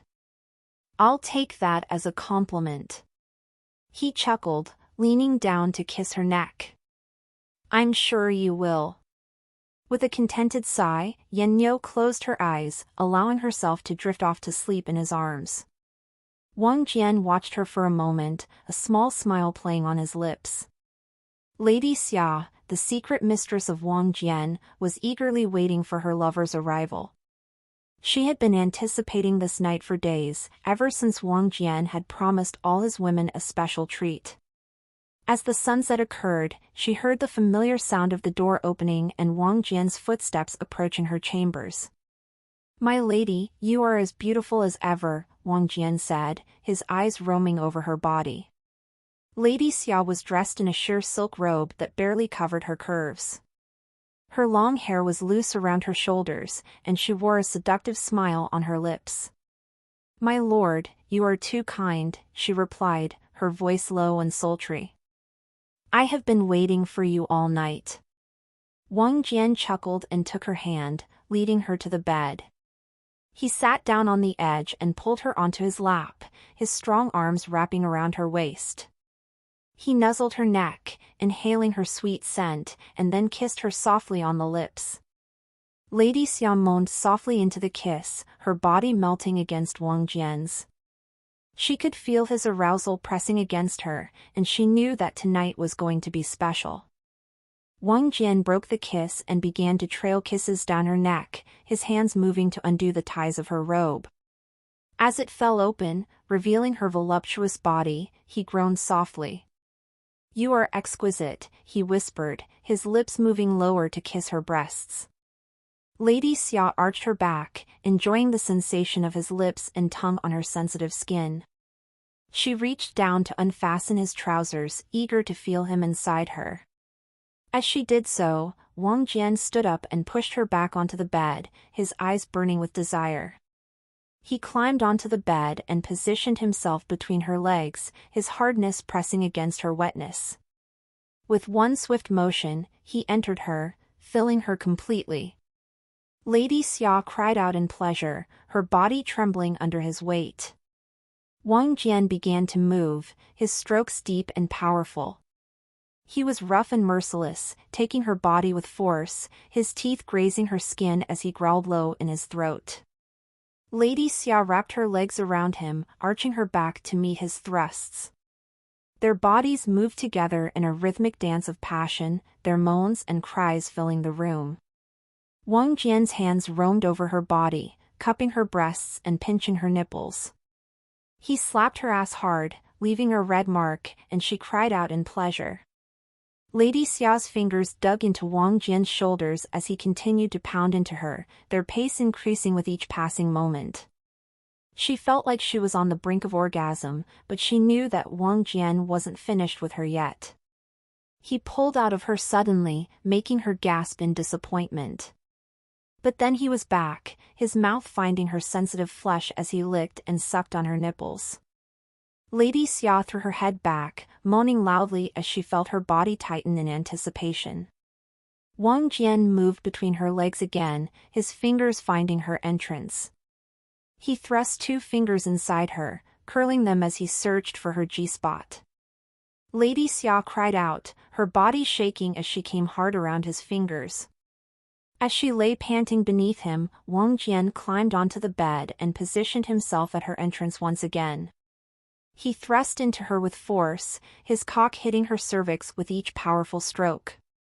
Lady Xia's eyes rolled back in her head as she felt herself being taken by this beast of a man. Their bodies moved together in a frenzy, their cries and moans filling the room. Wang Jian's face was flushed with lust, his eyes filled with desire as he took Lady Xia's body with no mercy. They came together, their bodies shaking as they released their pent-up passion. They were like 2 animals in heat, their bodies moving together in a primal dance of lust. Lady Xia's moans filled the room as Wang Jian took her from behind, his hands gripping her hips tightly. He thrust into her hard, his cock hitting her cervix with each powerful stroke. Their passion knew no bounds, and they came together time and time again, their bodies shaking with the intensity of their orgasms. Lady Xia's legs were trembling from the force of Wang Jian's thrusts, but she couldn't bring herself to stop him. She wanted more of this beast who took her body with such ferocity. Finally, as the sun began to rise, Wang Jian rolled off Lady Xia and lay beside her, his chest rising and falling rapidly. She nestled her head on his chest, listening to the sound of his heartbeat as they both caught their breath. "My lady," he whispered, his voice hoarse from exertion. "You are truly remarkable." Lady Xia smiled, her eyes shining with satisfaction. "And you, my lord, are quite the beast in bed." They both laughed softly, knowing that this night would be etched into their memories forever. As they drifted off to sleep, their bodies still sore from the night's activities. The 12th night had arrived, and Wang Jian, the everlasting mystical empire's emperor, found himself in the luxurious chambers of Isabella, his 4th mistress and ruler of the Verzen Empire. The dimly lit room was adorned with silken drapes and plush furnishings, creating an atmosphere of sultry intimacy. Isabella lay naked on the bed, her long, luscious hair cascading over the pillows like a waterfall. Her voluptuous curves were on full display, accentuated by the sheer silk sheets that clung to her body. She smiled seductively at Wang Jian as he entered the room, her amber eyes filled with desire. Wang Jian wasted no time in undressing himself, revealing his muscular physique. He climbed onto the bed, straddling Isabella's hips, and began to kiss her neck passionately. You're mine tonight, my dear, he growled into her ear.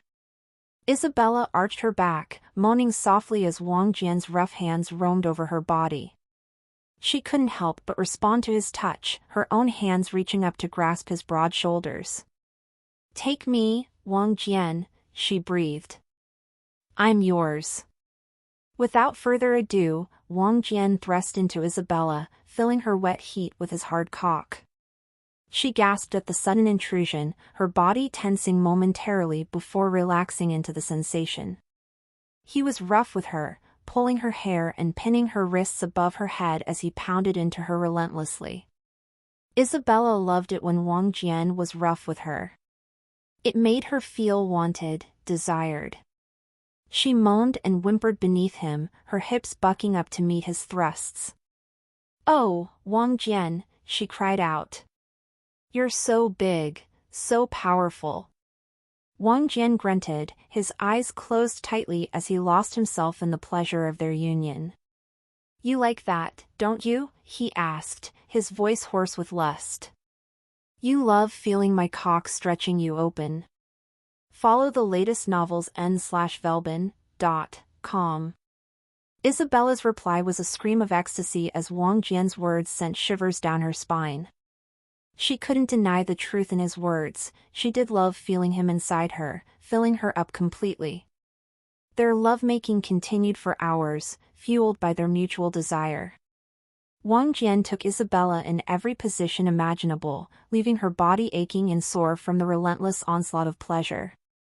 When they finally collapsed together, panting and sweaty, it was with a sense of satisfaction that only true lovers could share. As they lay entwined, Isabella turned to face Wang Jian. Thank you, she whispered, her fingers tracing the lines of his chiseled jaw. That was incredible. Wang Jian smiled, his eyes softening as he gazed down at her. You're welcome, my dear. Now rest. With that, he pulled the silk sheets up around them, tucking Isabella close to his side. As they drifted off to sleep, the sounds of their satisfied moans still echoed through the chambers, a testament to the passion that burned between them. As the night crept in, Emperor Wang Jian silently slipped into Selina's chambers within her chambers in the heart of the elven forest. Selina, the ever-so-graceful elf princess and his fifth mistress, lay naked upon her soft silken bed, eyes closed, her long hair cascading down her back like a waterfall. Wang Jian grinned wickedly as he approached his prey, his massive form looming over her delicate frame. Wake up, my little elf, he growled, his deep voice sending shivers down Selina's spine. It's time to play. Without another word, he grabbed her slender waist and flipped her onto her stomach, his rough hands gripping her hips tightly. She gasped as he roughly entered her from behind, filling her with his massive girth. Her soft moans filled the air as Wang Jian began to pound into her, his rough treatment of her body causing a mixture of pleasure and pain. Yes, my lord, she moaned, her voice tinged with desire. Take me, use me however you wish. Wang Jian smirked, enjoying the power he held over her. He slammed into her harder, his large hands gripping her hips like vices. That's it, little elf, he whispered in her ear. Scream for me. Let the entire forest hear your cries of pleasure. Selina arched her back, her breasts jiggling enticingly as she reached back and grabbed onto the sheets, pulling them tightly. She cried out his name as he continued to thrust into her, their bodies moving in sync. The air was filled with the sound of skin slapping against skin and the soft gasps and moans of their union. Fuck, yes, Wang Jian groaned, his movements becoming even more forceful. You're so tight, Selina. Just like that, take it all. The elf princess felt her orgasm building within her, her body quaking with anticipation. As Wang Jian continued to pound into her, she reached her peak, screaming his name as she screamed out her pleasure. Wang Jian followed soon after, his powerful body shaking as he released himself inside her. That was good, he murmured, pulling out of her and collapsing onto the bed beside her. Selena lay panting beneath him, her chest rising and falling rapidly as she caught her breath. "Yes," she whispered, glancing up at him from beneath her lashes. "It always is." Wang Jian smirked, running a hand down her bare back. "I think it's time for round 2. Before Selena could protest, he'd flipped her onto her back and pinned her beneath him again. His rough hands traveled down her body, cupping her breasts and teasing her nipples. She whimpered, arching into his touch. "Please, my lord," she begged, her voice trembling with desire. "Fuck me again." Wang Jian chuckled darkly, his hands sliding between her legs. "You want it that badly, he growled, fingers searching for her sweet spot. Selena moaned, bucking her hips against his hand. "Yes, please," she whimpered. "I need you." And so it went, round after round of rough, passionate sex. Wang Jian took her hard and fast, leaving her aching and sore in the best way possible. She cried out his name as he brought her to yet another orgasm, her body shuddering beneath him. Finally, exhausted but satisfied, they collapsed onto the bed together, breathing heavily. Selena curled into Wang Jian's side, her head resting on his chest. "Thank you, my lord," she whispered, her voice still shaky with pleasure. "You always know how to make me feel wanted." Wang Jian ran a rough hand through her hair, his eyes closed. "You're my little elf," he said gruffly. "I'll always take care of you." And with that, they drifted off to sleep, their bodies still intertwined. As the sun began to peek over the horizon, Wang Jian and Selena awoke in each other's arms.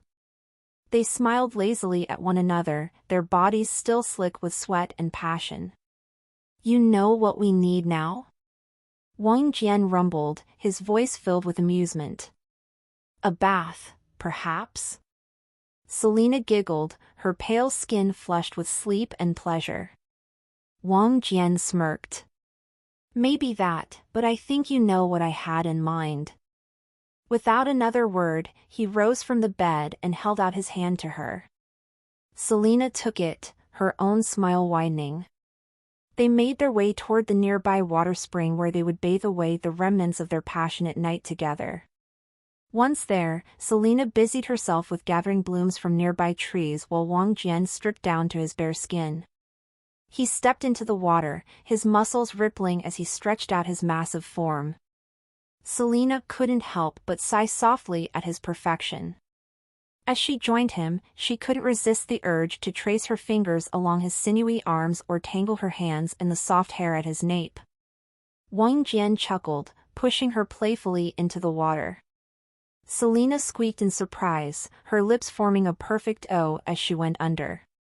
When she resurfaced, she swam toward him, a mischievous smile on her face. Grabbing his cock, she began to stroke it gently with one hand while the other snaked up to cup his heavy balls. Wang Jian let out a groan of pleasure, his eyes sliding shut as he reveled in the sensations she was creating.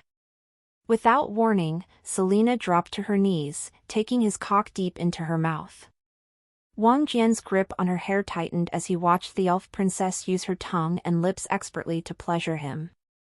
As she pleasured him, her breasts bobbed enticingly above the water's surface, beckoning him to take them in his hands. Without hesitation, Wang Jian did so, pinching her nipples roughly. Selena cried out in mixed pain and pleasure, her hands clutching at his shoulders for support. She looked up at him, her eyes full of lust and adoration. "You like that, don't you?" he growled, his voice thick with desire.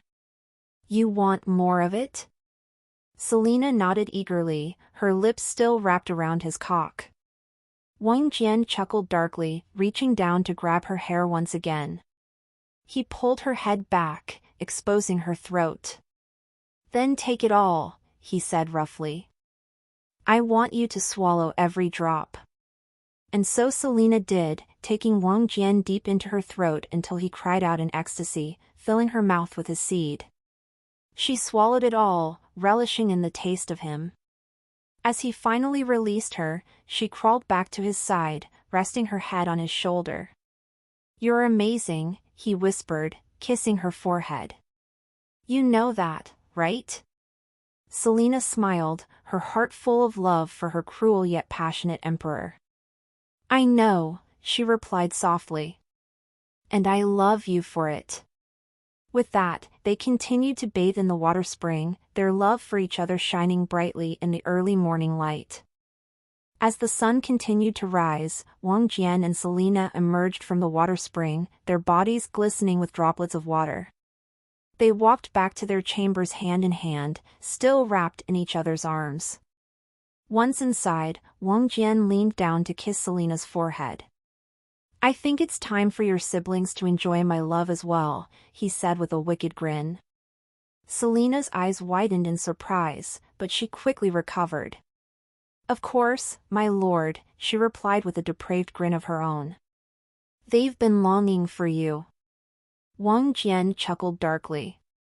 "I know they have," he said, his eyes roaming over her voluptuous body. "And I'm going to make sure they get their fill today." With that, he turned and strode purposefully out of the chambers. Selena watched him go, a mixture of jealousy and excitement coursing through her veins. She knew that Wang Jian had shared many passionate nights with her 4 younger sisters before, and she couldn't wait for him to do it again. As she waited for her siblings to arrive, Selena couldn't help but think about how lucky she was to have such a powerful and passionate lover.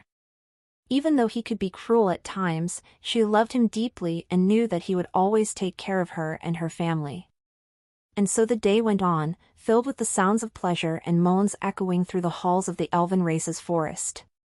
Wang Jian took each of Selena's sisters in turn, using their sexy bodies to satisfy his own carnal desires and leaving them spent and satisfied. It didn't take him long before he had fun with each one of them, making sure that they were left sore to the point that they couldn't move.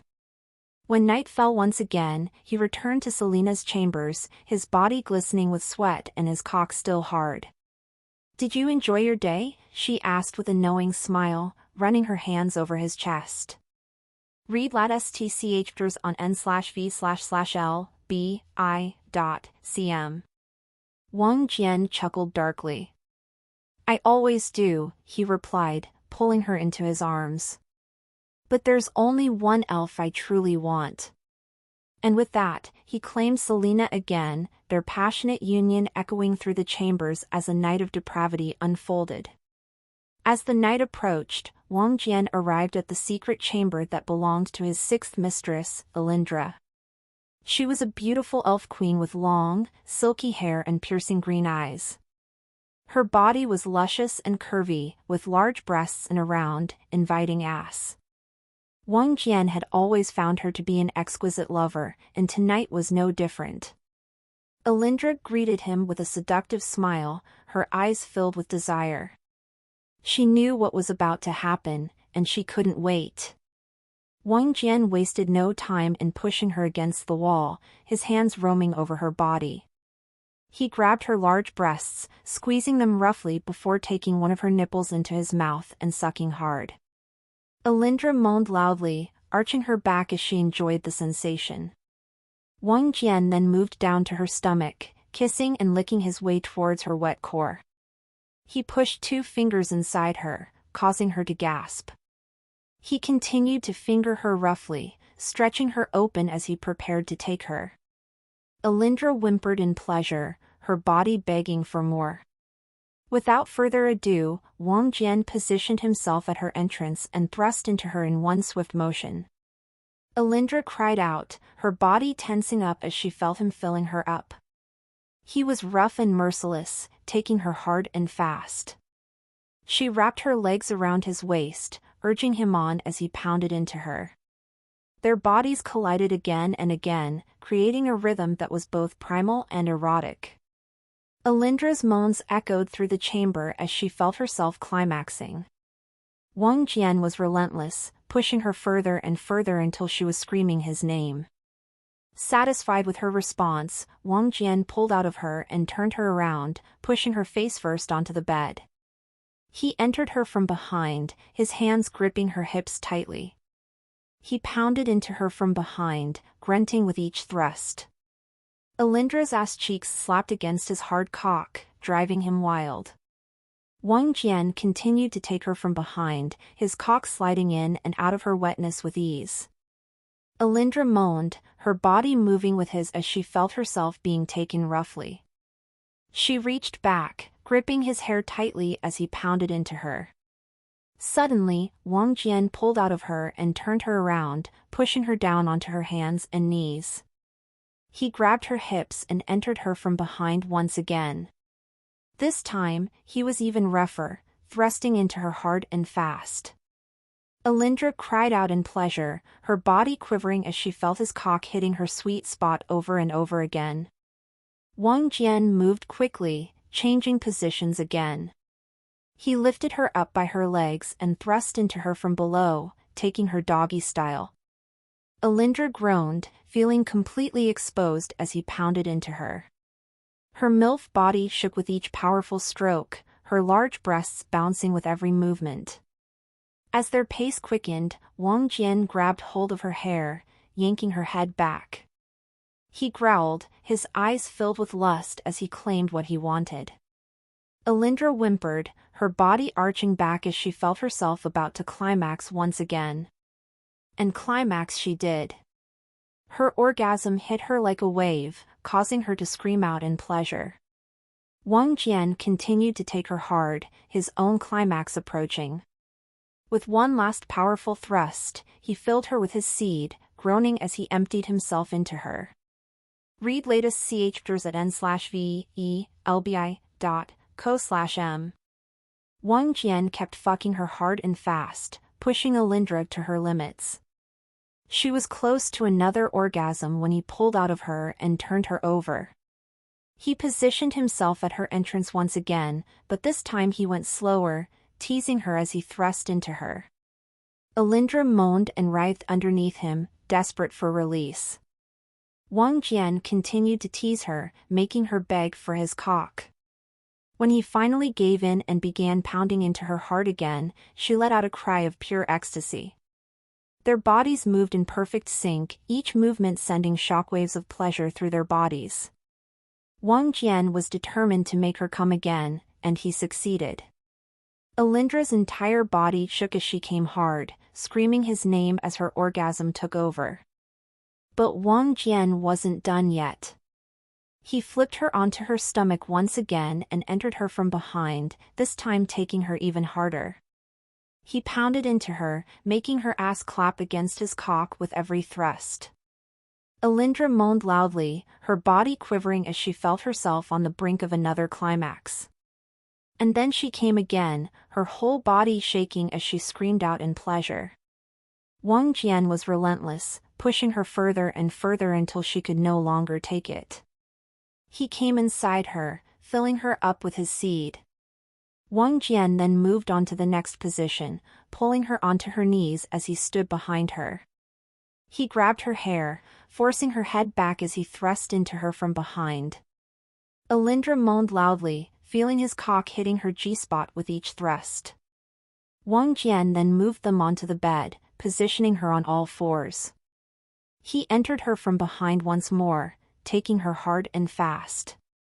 He slapped her ass cheeks, leaving red marks on her skin as he drove into her. Alindra let out a loud moan, her body shaking with pleasure.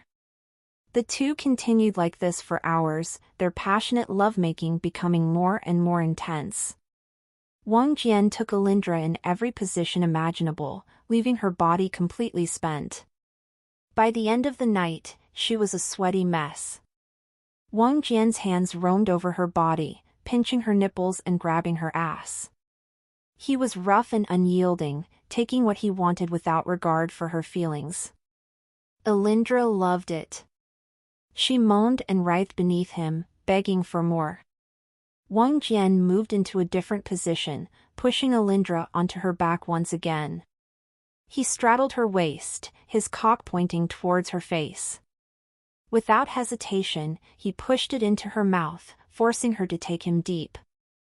Alindra sucked on him eagerly, her tongue swirling around the head of his cock. Wang Jian groaned, his hips moving in time with her sucking. He then moved down her body, kissing and licking his way towards her wet core. He pushed 2 fingers inside her, stretching her open as he prepared to take her again. Alindra whimpered in pleasure, her body begging for more. Wang Jian positioned himself at her entrance and thrust into her in one swift motion. Alindra cried out, her body tensing up as she felt him filling her up once again. He was rough and merciless, taking her hard and fast. She wrapped her legs around his waist, urging him on as he pounded into her. Their bodies collided again and again, creating a rhythm that was both primal and erotic. Alindra's moans echoed through the chamber as she felt herself climaxing again. Wang Jian was relentless, pushing her further and further until she was screaming his name. Satisfied with her response, Wang Jian pulled out of her and turned her around, pushing her face first onto the bed once again. He entered her from behind, his hands gripping her hips tightly. He pounded into her from behind, grunting with each thrust. Alindra's ass cheeks slapped against his hard cock, driving him wild. Their intense night continued until dawn, with Wang Jian and Alindra exploring every possible position in their passionate encounter. His approach was forceful and unwavering, leaving her both fulfilled and longing for more. As the first light of dawn crept into the room, they finally succumbed to exhaustion and collapsed onto the bed. Wang Jian's satisfied grin spoke of his happiness, for this marked the final day of his assimilation of the vast energy from the world hearts. Over the past 14 days, Wang Jian had stayed informed about the events unfolding in the world. He learned that the Draconic clan and the ancient beast race had conquered the Celestial Nexus Immortal Dominion, making it their own dominion. However, he also heard about their subsequent defeat in the Radiant Oasis Immortal Sanctuary, where the combined efforts of the Heavenly Court's experts, the 3 great sects of the Radiant Oasis Immortal Sanctuary, and Wang Hao's faction had prevailed. The first rays of sunlight painted the sky as Wang Jian and Alindra, entwined in the afterglow of their passionate night, decided to retreat to a nearby pond. The air was filled with a sense of tranquility as they approached the clear waters, surrounded by the soothing sounds of nature. Alindra, her movements graceful and filled with affection, took a soft cloth and began to lovingly wash Wang Jian's body. The gentle touch and the coolness of the water provided a refreshing contrast to the intense night they had shared. "My dear," Alindra began, her voice carrying a soft melody, "what should we do next? The Draconic clan and the ancient beast race are growing stronger with each passing day. How should we tackle this escalating threat?" Wang Jian, his gaze fixed on the shimmering water, contemplated the question. "Alindra," he began, "it's time for me to take the next step. I've decided to enter closed-door cultivation and break through to the immortal realm cultivation." Alindra, caught off guard by this revelation, stared at Wang Jian in disbelief. Breaking through to the immortal realm was a monumental leap, and the unexpectedness of his decision left her momentarily speechless. "My lord, breaking through to the immortal realm, that's truly extraordinary," she finally remarked, her eyes reflecting a mix of surprise and admiration. Wang Jian, with a calm demeanor, assured her, "Alindra, it's the need of the hour. The challenges we face require a higher level of strength. Once I have the immortal realm cultivation, I believe we'll be better equipped to face the challenges posed by the Draconic clan and the ancient beast race." Alindra nodded, understanding the gravity of the situation. "My lord, I have complete faith in your abilities. I will support you in every way possible during your cultivation." With a shared understanding, they continued their morning by the peaceful pond, knowing that the journey ahead held both challenges and triumphs. Embraced by the tranquil morning, Wang Jian gently wrapped his arms around Alindra's naked form. The warmth of their connection lingered as they continued their discussion by the serene pond. "My love, as I enter closed-door cultivation, there are important tasks you must undertake," Wang Jian began, his voice carrying a comforting tone. Alindra looked up at him, her eyes reflecting a mix of affection and determination. "My lord, I am ready. Tell me what needs to be done, and I shall see it through." Wang Jian planted a soft kiss on her forehead before elaborating on his plans. "Firstly, I need you to swiftly negotiate an alliance with the angel race. It's imperative that we secure their support. The northern region must be united against the rising threat of the Draconic clan and the ancient beast race. Once the alliance is formed, request the angels to station their forces in the northern region. This way, the angelic Sky City can benefit from the protection of the World Tree Elven Dominion." Alindra nodded in understanding. "My lord, I will personally ensure that the alliance is established promptly.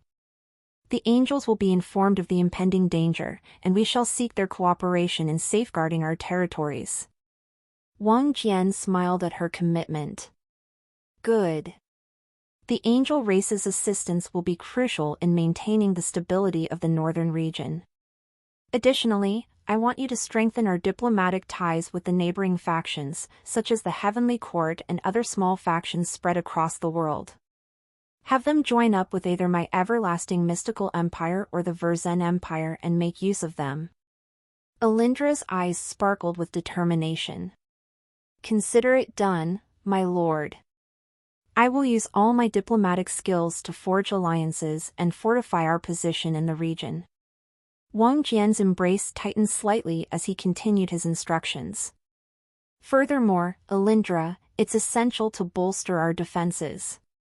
Upgrade the protective formations around our territories and coordinate with the leaders of the Verzen Empire to fortify our borders. We must be prepared for any unforeseen circumstances." Alindra nodded resolutely. "Understood, my lord. Our defenses will be reinforced and our borders secured. I shall personally oversee these measures to ensure their effectiveness." Wang Jian's expression turned serious as he added a final instruction. "Lastly, Alindra, stay vigilant. Coordinate with my wives and have my second queen Fenshuang keep a watchful eye on the movements of Jiang Chen's faction. Report any unusual activities immediately. Information is our greatest asset in times like these." Alindra placed her hand on Wang Jian's cheek, her gaze unwavering. "My lord, you can count on me. I will be your eyes and ears in the northern region. No one will catch us off guard." Read latest chapters at n/velbi.co/m. Wang Jian nodded, his confidence in Alindra evident. "I have complete faith in your abilities, my love. With you overseeing matters, I can enter closed-door cultivation with peace of mind, knowing that our territories are in capable hands." As they stood by the pond, surrounded by the gentle sounds of nature, Wang Jian and Alindra shared a quiet moment of understanding. Within the serene confines of the World Tree Elven Dominion, Wang Jian embarked on a profound journey as he entered the sacred space of closed-door cultivation. Seated in a quiet chamber surrounded by the ancient trees, he initiated a process that would elevate him to the echelons of true immortal realm cultivation. With a simple command, Wang Jian accessed the intricate system that governed his cultivation path. Unfazed by the weight of his decisions, he chose to invest 10 million destiny points to bridge the gap between the saint level and the initial stage of immortal realm cultivation. The surge of energy signified the initiation of this transformative process. Yet, that was only the first step. A revelation unfolded before him, a requirement to ascend not only to immortal realm but to unlock the true Empyrean energy within him. This demanded an additional 100 million destiny points. Wang Jian, undeterred by the substantial cost, delved into his accumulated destiny points, wielding a total of 150 million. With unwavering resolve, he committed 110 million destiny points to unlock the Empyrean energy and attain the true immortal realm cultivation level. The energy fluctuations within the chamber intensified, resonating with the profound changes occurring within Wang Jian. As the energy swirled around him, the system responded with a message, its digital interface conveying the intricacies of this ascension. Advancement to true immortal realm cultivation and unlocking of Empyrean energy initiated. Estimated completion time, 1 month. Please remain in closed-door cultivation during this period. Wang Jian, acknowledging the system's directive, settled into a state of meditation, his consciousness fully immersed in the harmonious flow of energies. The World Tree Elven Dominion, with its ancient and nurturing presence, cocooned him in a realm of tranquility as he embarked on this transformative journey. The passage of time became nebulous as Wang Jian delved into the depths of his cultivation, the ethereal energies gradually molding and refining his essence. The World Tree's influence intertwined with his being, creating a symphony of power that resonated through the sacred groves. During this period of closed-door cultivation, Wang Jian's mind transcended the constraints of the physical world. He explored the inner landscapes of his spiritual realm, seeking alignment with the Empyrean energy that now coursed through his veins. Visions of celestial realms and ethereal landscapes unfolded, signifying the profound changes occurring within his spiritual core. As the days passed, Wang Jian remained steadfast in his meditative state, the verdant surroundings serving as witnesses to the silent metamorphosis underway. The energy within him surged and swirled, converging towards the pinnacle of true immortal realm cultivation. In the bustling expanse of the angelic sky city, Alindra embarked on a diplomatic mission as per Wang Jian's instructions. The city, suspended in the ethereal skies, housed the angel race, a congregation of ethereal beings known for their unparalleled beauty and celestial grace. Alindra, adorned in the regal attire befitting the elven queen, approached the radiant halls where the leaders of the angel race held their council. The leaders, seraphic beings with wings that shimmered like the morning dew, welcomed her with an aura of divine tranquility. As she entered the council chamber, Alindra spoke with an air of confidence. "Greetings, revered leaders of the angel race. I come with a proposal that could shape the fate of our realms and fortify our forces against the impending threats." The angelic leaders, their eyes exuding an otherworldly wisdom, nodded in acknowledgement. "Speak, Queen Alindra." "We are eager to hear your proposition," replied the eldest among them, her voice resonating like celestial music. Alindra outlined the intricacies of Wang Jian's plan, an alliance between the elven race and the angel race, with the relocation of the angelic sky city to the northern region. The proposal, while strategic, invoked a subtle tension among the angelic leaders. One of the leaders, her wings adorned with glistening feathers, voiced the concerns. "Queen Alindra, relocating our angelic sky city is no trivial matter. It would entail expending a significant portion of our precious energy source.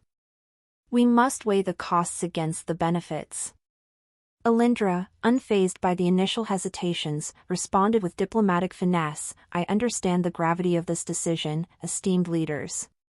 However, the northern region faces imminent threats from Jiang Chen's faction, the Draconic clan, and the ancient beast race. Our combined strength can withstand these adversities and ensure the safety of our realms." The deliberations continued, the angelic leaders engaging in a discourse that weighed the potential risks and rewards. The memory of Wang Jian's intervention in saving the angel race from the clutches of Jiang Chen's faction lingered in their minds, fostering a sense of trust in his intentions. After a moment of contemplation, the eldest leader, her eyes reflecting the depth of celestial knowledge, spoke. "Queen Alindra, we shall align our destinies with the elven race. The threats that loom over the northern region require a united front. Wang Jian's intervention in our past plight has earned him our trust. Let this alliance be a testament to the unity of our races." The decision was met with a collective nod from the angelic leaders. The alliance was forged, a pact that transcended realms and bound the fate of the elven race and the angel race. The relocation of the angelic sky city commenced, an ethereal migration guided by a shared vision of safeguarding their homelands against the encroaching shadows. As Alindra departed from the angelic sky city, her heart resonated with a sense of accomplishment. While the alliance between the angel race and the elven race commenced, a momentous incident unfolded within the central region. This was regarding Wang Hao's faction and the Heavenly Court's representatives. Both parties were moving in towards a specific location to have a meeting. Wang Hao, flanked by the imposing figures of the sea monster race, faced the representatives of the Heavenly Court. Wang Hao, his gaze resolute, addressed the gathering. Esteemed members of the Heavenly Court, the time has come to deal a decisive blow to the forces of the Draconic clan and the ancient beast races. We must seize this opportunity while they reel from their recent defeats. Our combined might, bolstered by the sea monster race, can tip the scales in our favor. The Heavenly Court representatives, adorned in majestic celestial robes, exchanged contemplative glances. After a moment of silent deliberation, the leader of the Heavenly Court, a venerable figure with a countenance of unwavering authority, spoke. Wang Hao, your proposal aligns with the interests of the Heavenly Court. We, too, seek to curtail the resurgence of the Draconic clan and their ancient beast allies. The celestial nexus immortal dominion shall be our battleground. The sea monsters, their majestic forms looming in the background, conveyed their agreement through a series of resonant roars that echoed like a symphony of waves crashing upon the shore. As the strategic alliance took shape, discussions delved into the tactical nuances of the impending assault on the celestial nexus immortal dominion. Array formations, battle techniques, and the coordination of forces were meticulously outlined to maximize the effectiveness of the joint endeavor. One of the Heavenly Court leaders, a figure with an air of regality, spoke. Wang Hao, your alliance with the sea monster race strengthens our forces. Together, we possess an abundance of world hearts, an invaluable resource that can be wielded to create formidable arrays capable of restraining the celestial nexus immortal dominion. But we must tread carefully and strategize our attack. Wang Hao, his gaze fixed on a holographic map of the Celestial Nexus Immortal Dominion, replied, indeed, the Celestial Nexus Immortal Dominion is fortified with powerful laws and array formations. To breach its defenses, we must use the world hearts to set up an array that weakens its connection with the earth veins. This will create an opening for us to infiltrate and confront the Draconic clan. The strategizing continued, a blend of intellectual prowess and practical experience converging to form a plan of precision. As the alliance of Wang Hao's faction and the Heavenly Court meticulously planned their assault on the Celestial Nexus Immortal Dominion, the Draconic clan, led by the sagacious Dragon Prince, hatched a counter-strategy that would catch their adversaries by surprise. In the secluded depths of the Celestial Nexus Immortal Dominion, the Dragon Prince gathered his council of trusted leaders, each representative of the diverse ancient beast races under their dominion. Their discussions revolved around the intricate usage of the world hearts to manipulate the laws of time within the Immortal Dominion. The Dragon Prince, his scales shimmering with an otherworldly glow, addressed the assembly. By harnessing the power of the world hearts, we can bend the fabric of time within our dominion. This will expedite our recovery, allowing our forces to heal and strengthen at an unprecedented pace. The other races will be unaware of the temporal disparity, catching them off guard if we attack them after a few days. The ancient beast race leaders, from majestic dragons to mythical creatures, nodded in agreement. The Dragon Prince, with a wave of his clawed hand, initiated the manipulation of time within the Celestial Nexus Immortal Dominion. Unbeknownst to the external forces, a day in the outside world would correspond to nearly 20 days within the Immortal Dominion. The decision was made. Wang Hao's faction, accompanied by the formidable experts from the Heavenly Court, chose to initiate their attack after a strategic wait of 4 days. Unbeknownst to them, this seemingly brief period in the external world translated into over 80 days within the accelerated time flow of the Celestial Nexus Immortal Dominion. During this temporal interlude, the Draconic clan and the ancient beast race harnessed the advantage bestowed upon them by the manipulated laws of time. What was intended as a period of convalescence turned into a rigorous training ground, accelerating their recovery and enhancing their abilities. The world hearts, pulsating with potent energy, played a pivotal role in rejuvenating the forces that now awaited the imminent clash. As the external forces prepared for their assault, they were oblivious to the meticulous preparations undertaken by the Draconic clan. The Dragon Prince, perched atop the celestial domain, observed the approaching storm with an air of confidence. The accelerated time had granted his forces a significant edge, allowing them not only to heal but also to refine their combat techniques, fortify their defenses, and strategize for the impending conflict. The atmosphere within the celestial nexus immortal dominion crackled with anticipation. The ancient beast races, having recovered their strength and vitality, were ready to unleash their might upon the unsuspecting invaders. The Draconic clan, formidable and resolute, stood united under the banner of the Dragon Prince. Amidst the lush celestial landscapes, the warriors of the Draconic clan sharpened their claws, honed their fangs, and prepared for the clash that would echo through the realms. The manipulation of time had transformed a supposed vulnerability into a wellspring of strength. The world hearts, having served as catalysts for this temporal phenomenon, continued to radiate their energy, imbuing the Draconic clan and the ancient beast race with unparalleled vigor. The Dragon Prince addressed his comrades, "The time has come to reveal our true strength. Let them believe they face the remnants of a weakened force. We shall show them the indomitable power forged within the crucible of accelerated time." As Wang Hao's faction and the Heavenly Court's experts approached, the celestial boundary brimmed with a palpable tension.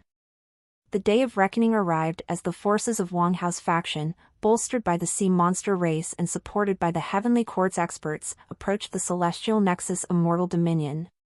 Unbeknownst to them, the Draconic clan and the revitalized ancient beast races stood ready within the celestial boundary, their strength heightened by the accelerated passage of time. The vanguard of Wang Hao's faction was led by Wang Hao himself, wielding the formidable great axe with commanding prowess as he rode on the waves of a colossal tsunami. Beside him were the formidable sea monster race, comprising the megalodon, white whale, blue whale, and the indomitable black tortoise. Each sea monster exuded an imposing presence, their aquatic prowess enhanced by the energies of the world hearts. On the opposite front, the Draconic clan, commanded by the Dragon Prince, stood in formation. The Draconic Nova Cataclysm, his ultimate attack, lingered like a dormant storm, awaiting the perfect moment to unleash its devastating power. The Crimson-Headed Ant, Jade Scorpion, Great Earthworms, Crimson Serpents, and other ancient beast races surrounded the Draconic clan, their diverse abilities contributing to the impending clash. As the two forces converged, the battlefield crackled with energy. Wang Hao, leading the human experts, activated the Divine Array of Heavenly Suppression, a rare array formation that harnessed the power of the heavens to suppress and weaken the opposing forces. Alongside him, the Heavenly Court's immortal realm experts unleashed their respective domains, creating zones where their influence reigned supreme. Wang Hao, in the midst of the chaos, invoked the Celestial Tide Array, an intricate formation that manipulated the water element to create unpredictable surges and whirlpools. This array synergized seamlessly with the sea monster race, turning the battlefield into a watery battleground where the opposing forces struggled to maintain their footing. The Dragon Prince, perceiving the threat posed by the Divine Array of Heavenly Suppression, directed the ancient beast races to deploy the Harmonic Shield of Draconic Resilience, an ancient formation that harmonized their energies to counteract the suppressing effects. The battlefield became a tapestry of array formations, each side vying for supremacy through strategic placement and timely activation. Within this chaotic ballet of formations, individual clashes unfolded. The human experts of Wang Hao's faction along with the Heavenly Court's experts engaged in combat with the leaders of the ancient beast races.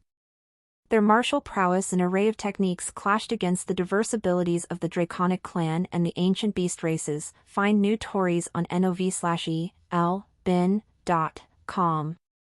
As the battle raged on, Wang Hao, wielding the great axe, unleashed the Celestial Axe Formation, a dazzling display of axemanship that cleaved through the enemy ranks. The Heavenly Court's experts, augmenting their attacks with dragon-slaying artifacts and dragon-suppressing talismans, engaged in skirmishes with the Crimson-Headed Ant, Jade Scorpion, and other ancient beast races. Amidst the chaos, Wang Hao revealed his trump card, the Sea Serpent's Embrace, a rare battle formation that summoned the essence of the ocean to entwine and constrict the Draconic clan and the ancient beast races. The sea monster race, aligned with this formation, surged forward with renewed vigor, their aquatic allies amplifying the strength of the formation. The Dragon Prince, sensing the shifting tide, ordered the activation of the Draconic Nova Cataclysm.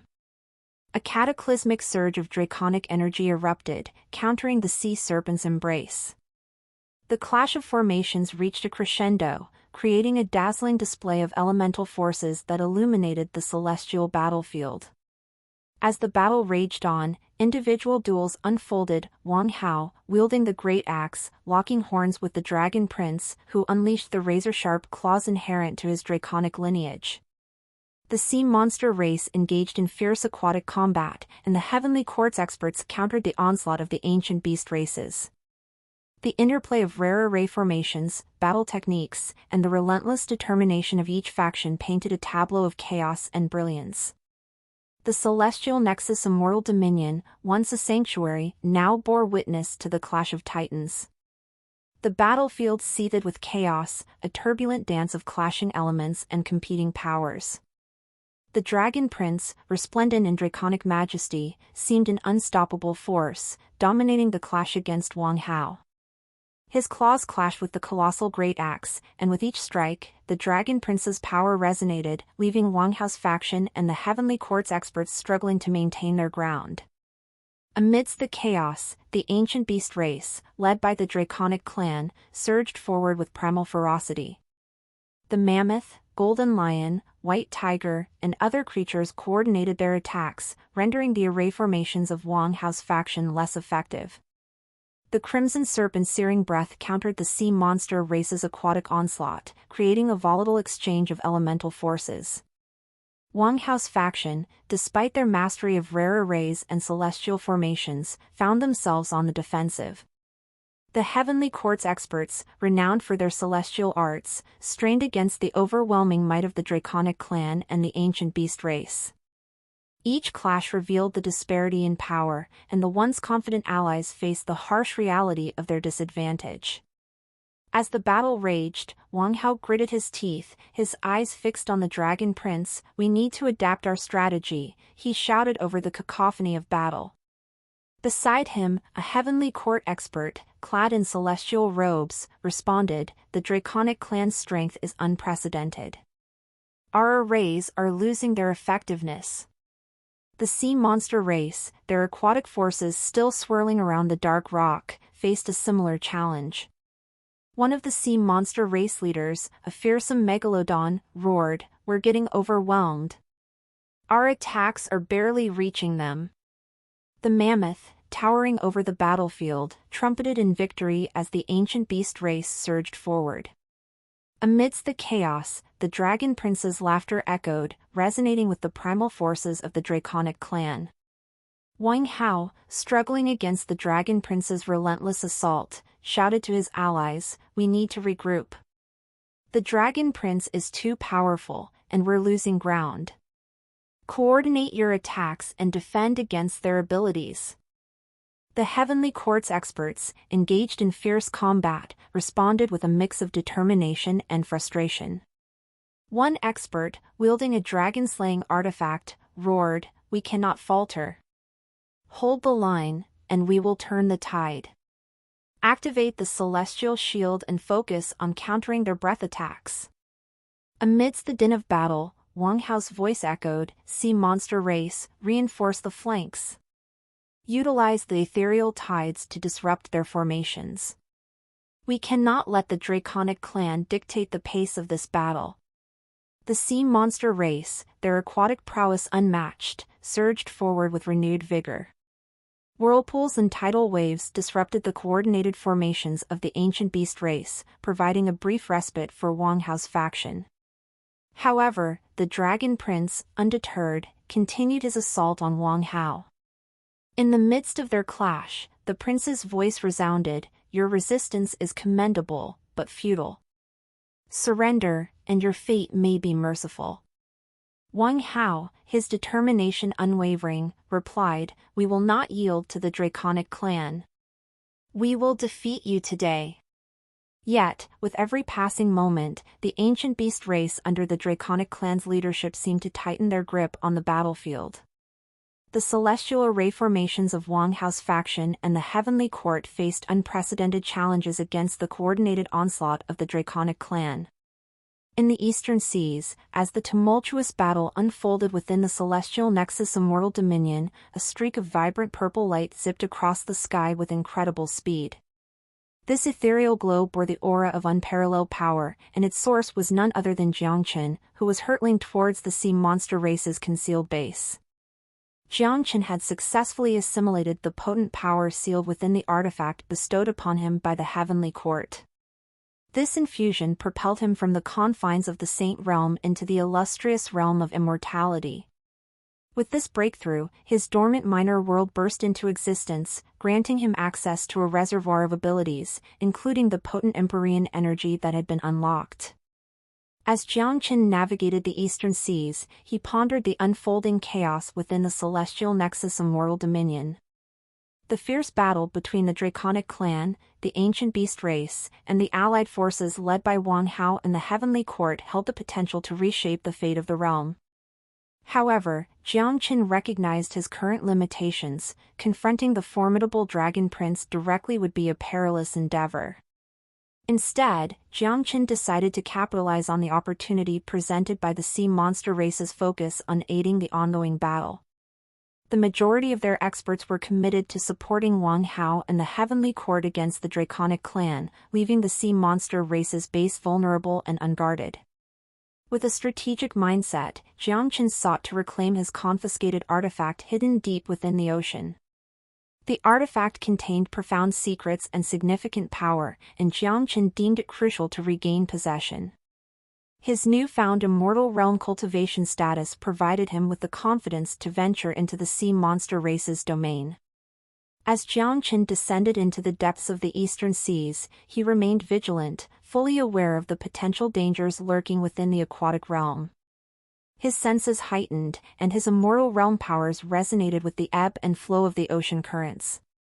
After a swift journey, Jiang Chen arrived at the sea monster race's concealed base. The underwater landscape unveiled a mesmerizing array of marine life, and the sea monster race's intricate architecture became visible beneath the azure waves. The profound energy of the artifact emanated from a hidden chamber within their aquatic domain. Jiang Chen, with calculated precision, approached the entrance of the sea monster race's lair. His eyes gleamed with determination as he prepared to navigate the depths and reclaim what rightfully belonged to him. Jiang Chen, emboldened by the absence of formidable guardians within the sea monster race's base, descended upon their aquatic haven with a vengeance. The unsuspecting marine realm would soon bear witness to a storm unleashed by the merged prowess of Jiang Chen's heavenly Azura Devil Clan abilities and the unique talents inherent to the human race. As Jiang Chen delved deeper into the oceanic abyss, the pressure increased, both from the relentless aquatic environment and the anticipation of what lay ahead. His senses, heightened by his newly acquired immortal realm cultivation, allowed him to navigate the intricate underwater maze with ease. The first glimpse of the sea monster race's stronghold revealed the grandeur of their underwater citadel. Elegant structures intertwined with the natural formations of the ocean floor, creating an ethereal underwater landscape. Yet, Jiang Chen had no time for contemplation as he initiated his onslaught. In a strategic assault, Jiang Chen employed the Azura's Wrath, a devastating technique from the heavenly Azura Devil Clan. The very essence of this ability echoed the wrath of ancient Azuras, unleashing a torrent of dark energy that surged through the water, unsettling the marine life around him. The sea monster race's defensive mechanisms, unprepared for such a relentless attack, began to crumble. Jiang Chen seamlessly integrated the divine flame arts into his offensive strategy. This formidable technique, inherited from the human race, conjured ethereal flames that burned with divine intensity. The underwater domain became a mesmerizing spectacle of swirling flames as Jiang Chen advanced, leaving a trail of destruction in his wake. As the sea monster race scrambled to comprehend the sudden intrusion, Jiangchen initiated the Heavenly Vortex Sutra. This ancient technique harnessed the power of celestial forces, creating a swirling vortex that disrupted the aquatic equilibrium within the sea monster race's base. The precision and control exhibited by Jiangchen demonstrated the mastery he had achieved over the diverse range of abilities at his disposal. Not content with conventional tactics, Jiangchen seamlessly fused the Heaven's Echo technique into his repertoire. The resonating energy waves produced disorienting echoes, creating an illusionary landscape that bewildered the sea monster race's defenders. The underwater citadel, once a bastion of security, now echoed with the chaotic symphony of battle. To further dismantle the sea monster race's defenses, Jiangchen unleashed the astral chains of immortality. This intricate ability, a testament to the human race's ingenuity, conjured ethereal chains that bound his foes, limiting their mobility and rendering them vulnerable to his relentless assault. The once coordinated sea monster race now found themselves ensnared and incapacitated. With each passing moment, Jiangchen's assault intensified, culminating in the devastating celestial cataclysm. This amalgamation of heavenly Azura Devil clan and human techniques invoked a cataclysmic force that reverberated through the sea monster race's base.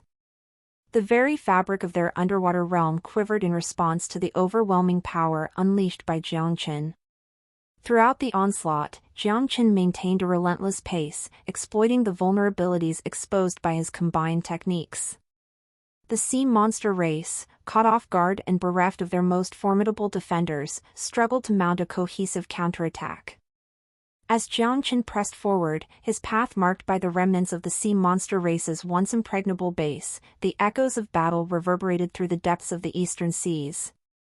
Having razed the sea monster race's base to ruins and reclaimed his coveted artifact, Jiangchen ascended from the ocean depths like a triumphant deity.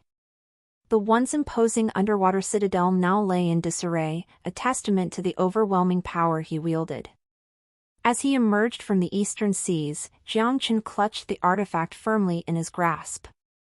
The resonating power within it pulsed in harmony with his immortal realm cultivation. The artifact, a vessel of his suppressed potential and the pure ice essence of the frost giant, was now back in his possession.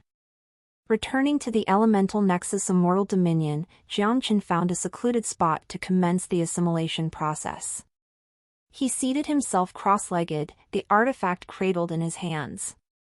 With focused intent, he initiated the fusion of his essence with the dormant energies encapsulated within the recovered artifact. The initial contact sent ripples of profound energy coursing through Jiangchen's meridians. The pure ice essence of the frost giant, suspended within the artifact, began to intertwine with his innate energy. As the fusion progressed, a surge of icy brilliance emanated from Jiangchen, creating an ethereal aura that permeated the surroundings. This harmonious assimilation was a delicate dance between the elemental forces contained within the artifact and the potent energy inherent to Jiangchen's being. The process unfolded gradually, with each passing moment amplifying his cultivation base and refining the essence of his newfound power. In the midst of this transformative communion, Jiangchen's senses expanded, attuned to the fluctuations in the environment. The elemental nexus Immortal Dominion, a bastion of celestial energies, resonated with the evolving fusion within him. The celestial energies that permeated the realm acknowledged and responded to the augmentation of Jiangchen's power.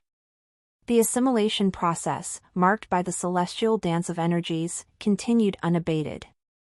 Jiangchen, absorbed in this intimate exchange with his own potential, radiated an aura that mirrored the essence of the elemental nexus Immortal Dominion itself. As the final stages of assimilation approached, Jiangchen could feel the heightened resonance of his being with the elemental nexus Immortal Dominion. The fusion of his essence with the artifact reached its zenith, signifying the completion of a transformative journey. With a profound breath, Jiangchen rose from his meditative stance, the artifact now losing its power. The elemental nexus Immortal Dominion, witness to this symbiotic evolution, bore testament to the unfolding saga of Jiangchen's ascendance. The aftermath of the Celestial Nexus Immortal Dominion clash left both Wang Hao's faction, including the sea monster race, and the Heavenly Court's experts in a state of disarray. The toll of the battle was evident on their wounded bodies, and the expenditure of precious artifacts and array formations had been substantial. Their retreat from the Celestial Nexus Immortal Dominion mirrored a tactical withdrawal, an acknowledgement of the overwhelming might of the Draconic clan and the ancient beast race. Upon returning to the Eastern Seas, Wang Hao's faction was greeted by a scene of chaos. The once stable domain had been disrupted, the sea monster race's base lay in ruins, and the aftershocks of Jiang Chen's raid reverberated through the waters. The faction, already nursing wounds from the previous battle, now faced another blow to their stability. The furious outcry against Jiang Chen echoed among the members of Wang Hao's faction, especially from the sea monster race. The sheer audacity of the chaos unleashed upon their base fueled a burning rage. However, their recent losses at the hands of the Draconic clan and the ancient beast race compelled them to restrain their anger, for the pressing need was recovery. In the Eastern Seas, Wang Hao convened with the leaders of his faction, including the sea monster race. The mood was somber, but determination shone in their eyes. Discussions revolved around regaining strength, fortifying their defenses, and strategizing for future confrontations. Jiang Chen's actions, though infuriating, were momentarily set aside as survival took precedence. In the Elemental Nexus Immortal Dominion, the Heavenly Court's higher-ups convened to discuss the unfolding events. Supreme Immortal Jingyi, among the esteemed leaders of the Heavenly Court, projected his ethereal clone to engage in dialogue with Jiang Chen. Supreme Immortal Jingyi, his clone radiating an aura of authority, inquired, "Jiang Chen, do you feel that you have amassed enough power to confront the Dragon Prince?" Jiang Chen, his expression composed, responded with a candid admission, "No, I am still not strong enough to face the Dragon Prince head-on. From what I have sensed and gathered, his power surpasses my current level significantly. To truly contend with him, I must retrieve the last 3 artifacts that contain my sealed essence. Only by unlocking the full extent of my power can I hope to match the Dragon Prince's formidable strength." This revelation posed a challenge, for the last 3 artifacts were currently held by the Angel race, the Elven race, and the Barbarian race, all under the dominion of Wang Jian's faction. The Heavenly Court, recognizing the gravity of the situation, grappled with the dilemma of involving Wang Jian's faction without turning them into adversaries. As the Heavenly Court deliberated, Jiang Chen, eyes ablaze with determination, declared, "I will reclaim what is rightfully mine. Whether it involves conflict or cooperation, I must obtain those artifacts." The Heavenly Court, confronted with the urgency of Jiang Chen's quest, acknowledged the necessity of his mission. While hesitant to provoke Wang Jian's faction, the higher-ups understood that the recovery of the artifacts held the key to balancing the scales against the Dragon Prince. Supreme Immortal Jingyi's clone conveyed the Heavenly Court's position, "Jiang Chen, proceed with caution.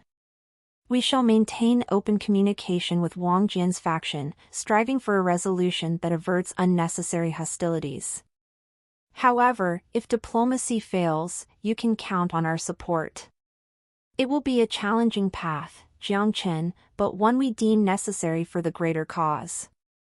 Jiang Chen, accepting the challenge ahead, nodded in agreement.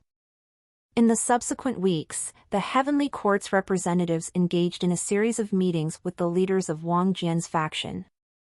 Empress Su Xian, the formidable ruler of the Verzen Empire in the northern region, Elindra, the wise and commanding elf queen of the Elven race, and the revered archangels who governed the Angel race were the focal points of these diplomatic efforts.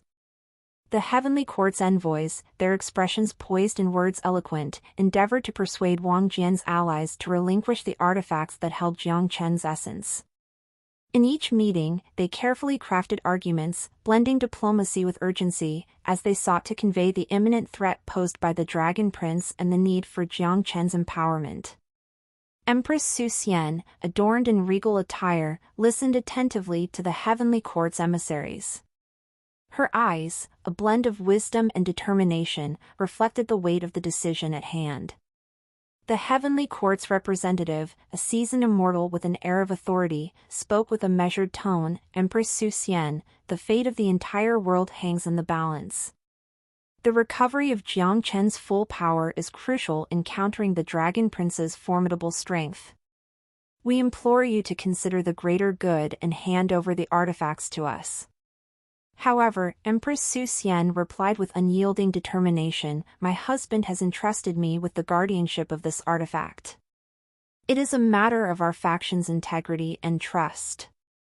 I cannot yield it, regardless of the stakes involved." Find new stories on nov/elbin.com.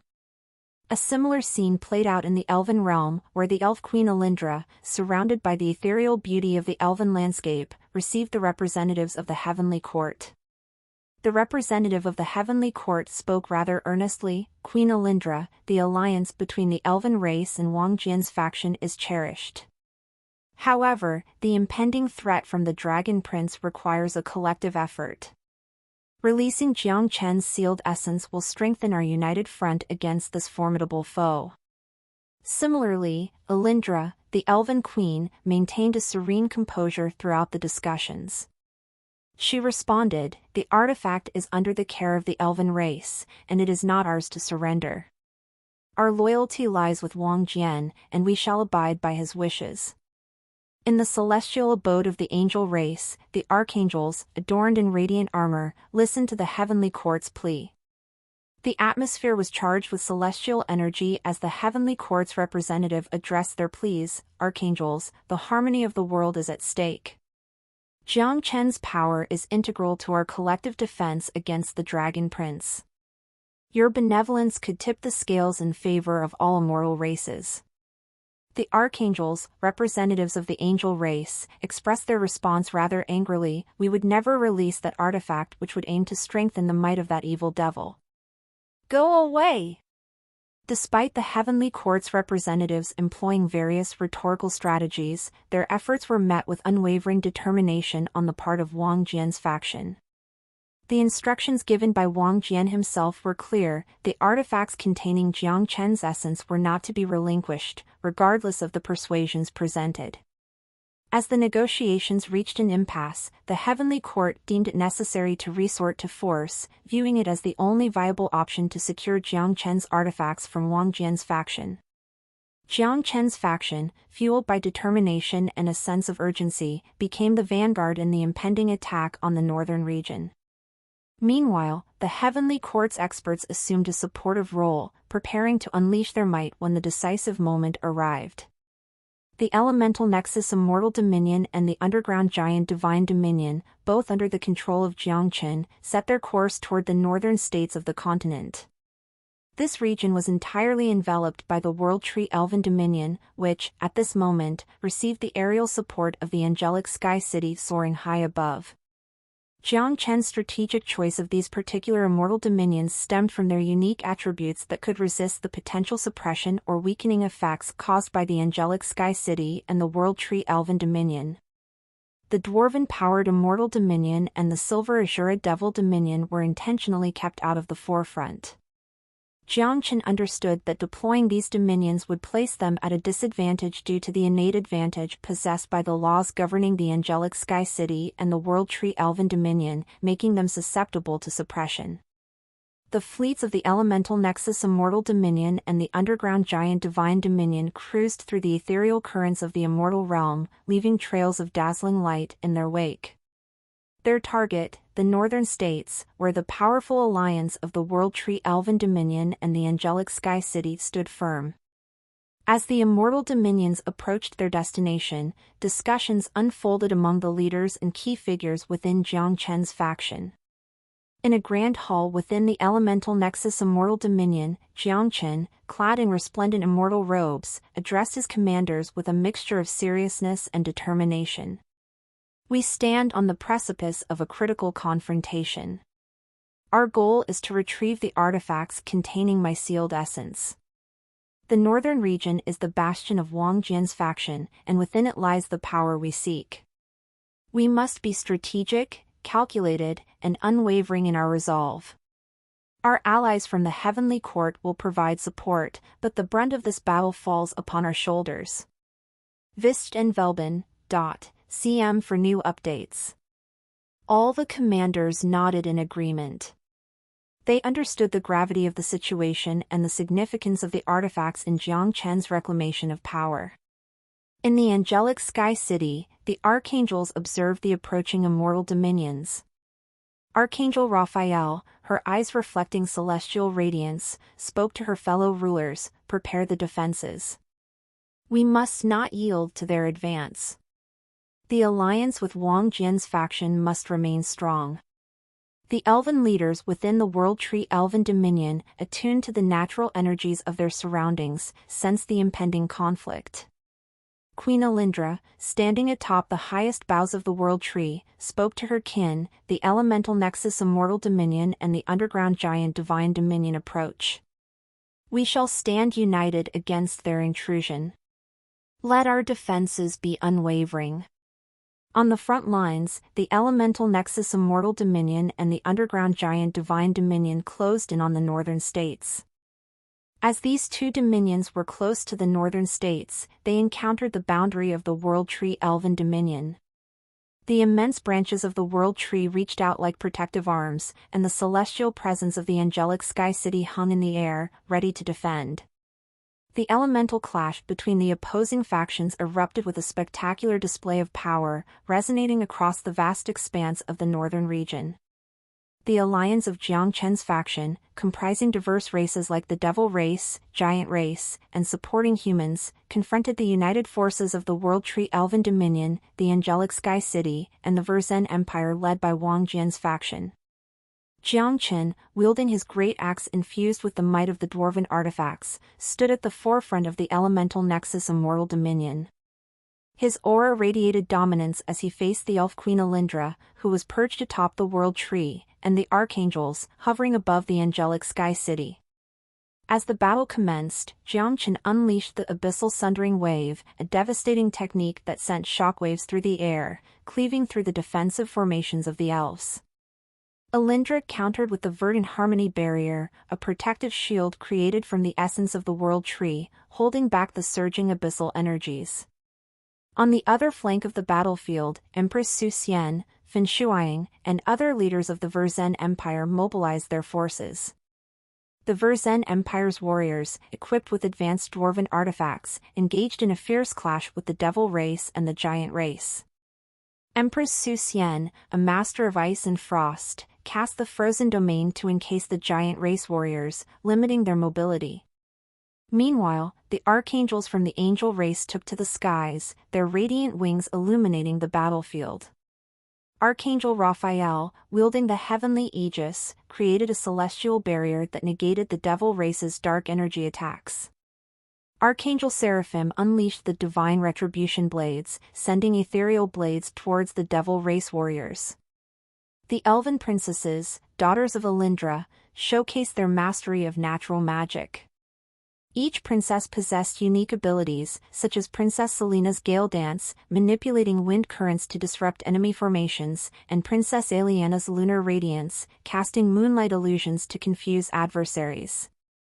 Back in the midst of the conflict, Jiang Chen confronted Alindra directly. Their clash resonated with the ancient rivalry between the human race and the elves. Alindra, channeling the essence of the World Tree, launched the Eternal Arboreal Bind, attempting to root Jiang Chen in place. In response, Jiang Chen invoked the power of the dwarven artifacts, activating the Stoneheart Resilience, a defensive technique that withstood the elven magic. On another front, the Heavenly Court's Immortal Realm experts, including Supreme Immortal Genie, showcased their mastery over celestial energies. Supreme Immortal Genie, wielding the Starfall Sword, unleashed celestial beams that pierced through the ranks of the Verzen Empire's forces. The Verzen Empire's leaders retaliated with the Imperial Sunburst Array, a dazzling display of fire magic that pushed back the Heavenly Court's experts. As the battle raged on, the World Tree itself became a focal point of the conflict. Jiang Chen, recognizing the significance of the World Tree's influence, directed his forces to target its roots, attempting to disrupt the elven defensive capabilities.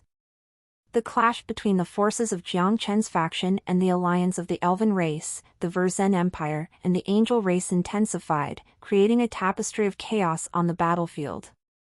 Each side unleashed powerful abilities and array formations, and the outcome hung in the balance. Within the elemental nexus Immortal Dominion, Jiang Chen continued to face off against Elf Queen Alindra, both showcasing their formidable abilities. Alindra, commanding the World Tree's essence, summoned roots from the ground to entangle Jiang Chen, attempting to restrict his movements. Jiang Chen, wielding his great axe infused with dwarven artifacts, countered with the Thunderstrike Cleave, a sweeping attack that dispelled the entangling roots. The clash between their forces generated shockwaves, shaking the foundations of the Immortal Dominion. On the front lines, Empress Su Xian and Fan Shuang led the Verzen Empire's warriors in a coordinated assault against the Devil race and Giant race. Empress Su Xian, wielding a crystalline rapier empowered by dwarven enchantments, cast the Diamond Frost Cascade, creating cascading waves of ice to freeze the Devil race warriors. Fan Shuang, with her mastery over Storm Element, invoked the Tempest Gale Fury, summoning swirling winds that disrupted the Giant race's formations. The Verzen Empire's archers, equipped with enchanted bows, targeted the weakened Immortal Realm experts, aiming to tip the scales. In the midst of the battle, Princess Selena, the eldest elf princess, cast the Celestial Harmony Shield, a protective barrier that absorbed the impact of Jiang Chen's abyssal energies. Meanwhile, her sisters employed their unique abilities. Princess Aliana's Lunar Mirage Dance created illusory copies to confound the enemy, and Princess Alara's Solar Radiance Ray harnessed the power of sunlight to burn through the Devil race's defenses. The Angel race, led by the Archangels, showcased their divine abilities. Archangel Raphael, with the Heavenly Resonance melody, emitted harmonious sounds that neutralized the disruptive effects of Devil race's dark energy. Archangel Seraphim unleashed the Seraphic Fury, summoning ethereal blades that clashed against the Giant race's formidable warriors. Wang Jian's wives and concubines, empowered by their artifacts, led the Verzen Empire's forces with grace and precision. As the battle unfolded, the Immortal Dominions became crucial elements in determining the tide of the conflict. The World Tree Elven Dominion, empowered by the essence of the ancient World Tree, released waves of energy that bolstered the elves' defensive capabilities. The Angelic Sky City, floating above the battlefield, emitted radiant beams of light that provided healing and support to the allied forces. In contrast, the Elemental Nexus Immortal Dominion and the Underground Giant Divine Dominion struggled against the combined might of the opposing Immortal Dominions. The celestial energies emanating from the Angelic Sky City weakened the Immortal Realm experts within Jiang Chen's faction, leveling the playing field to that of the Saint Realm. Supreme Immortal Genie of the Heavenly Court, wielding the celestial Sunfire Blades, engaged in a fierce battle with the Verzen Empire's elite. The celestial blades clashed against the Verzen Empire's artifacts, creating bursts of radiant flames that illuminated the battlefield. The Verzen Empire's Empress Su Xian, her rapier glinting with frosty brilliance, performed the Frostblade Waltz, a swift and deadly dance that left the Devil race warriors disoriented. Meanwhile, Archangel Raphael maintained a divine barrier around the Angelic Sky City, mitigating the impact of the Elemental Nexus Immortal Dominion's assaults. Archangel Seraphim, with a sweep of her radiant wings, invoked the Empyrean Harmonics, a melodic energy that disrupted the coordination of the Devil race and Giant race. On the front lines, the Verzen Empire's second queen Fan Shuang, adept in the arts of stealth and darkness, utilized the Shadow Step ambush, appearing mysteriously behind the Devil race's lines to deliver unexpected strikes. The Angel race's Archangel Uriel, brandishing the Solar Radiance Staff, channeled beams of sunlight that neutralized the Giant race's imposing attacks. Empress Su Xian, addressing her forces with determination, exclaimed, "Hold the line." As the commanders and warriors pressed on, the Heavenly Court's Immortal Realm experts, though temporarily weakened to the cultivation level of the Saint Realm, employed ingenious formations.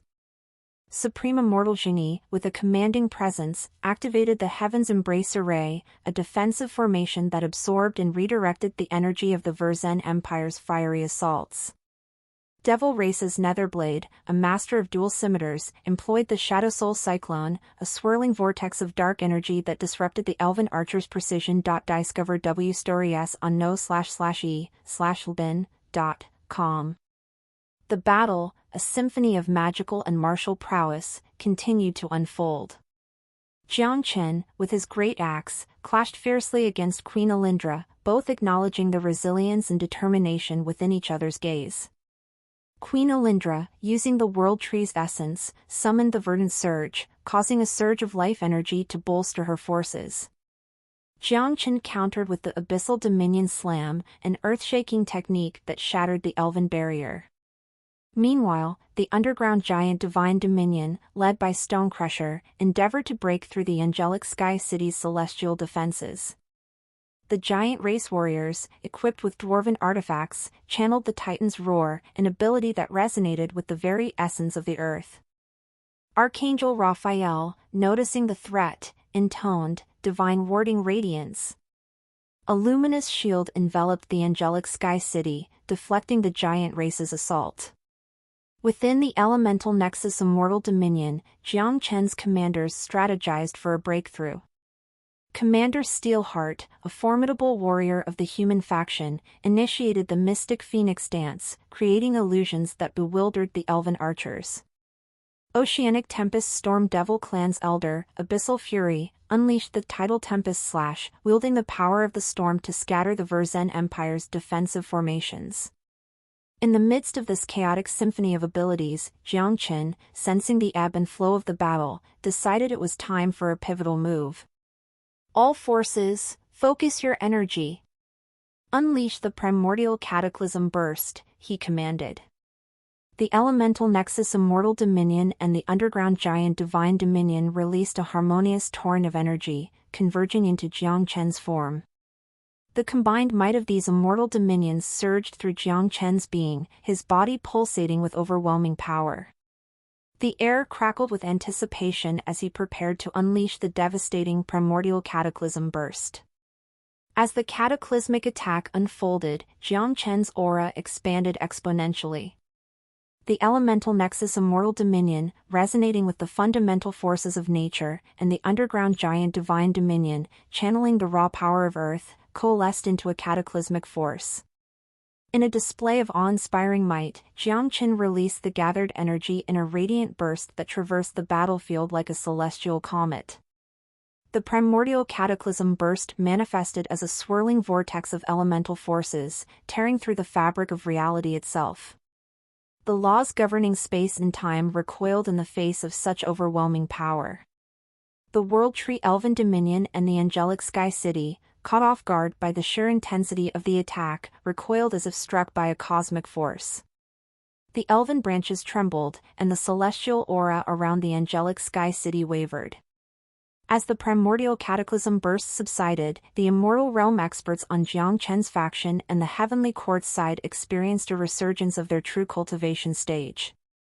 The effects of the suppression vanished, and their power surged back to the immortal realm. Seizing this opportune moment, Jiang Chen, with unwavering determination, initiated the retrieval of his sealed essence. Sensing the coordinates of the artifacts containing his essence, he invoked spatial movement, swiftly teleporting to each location.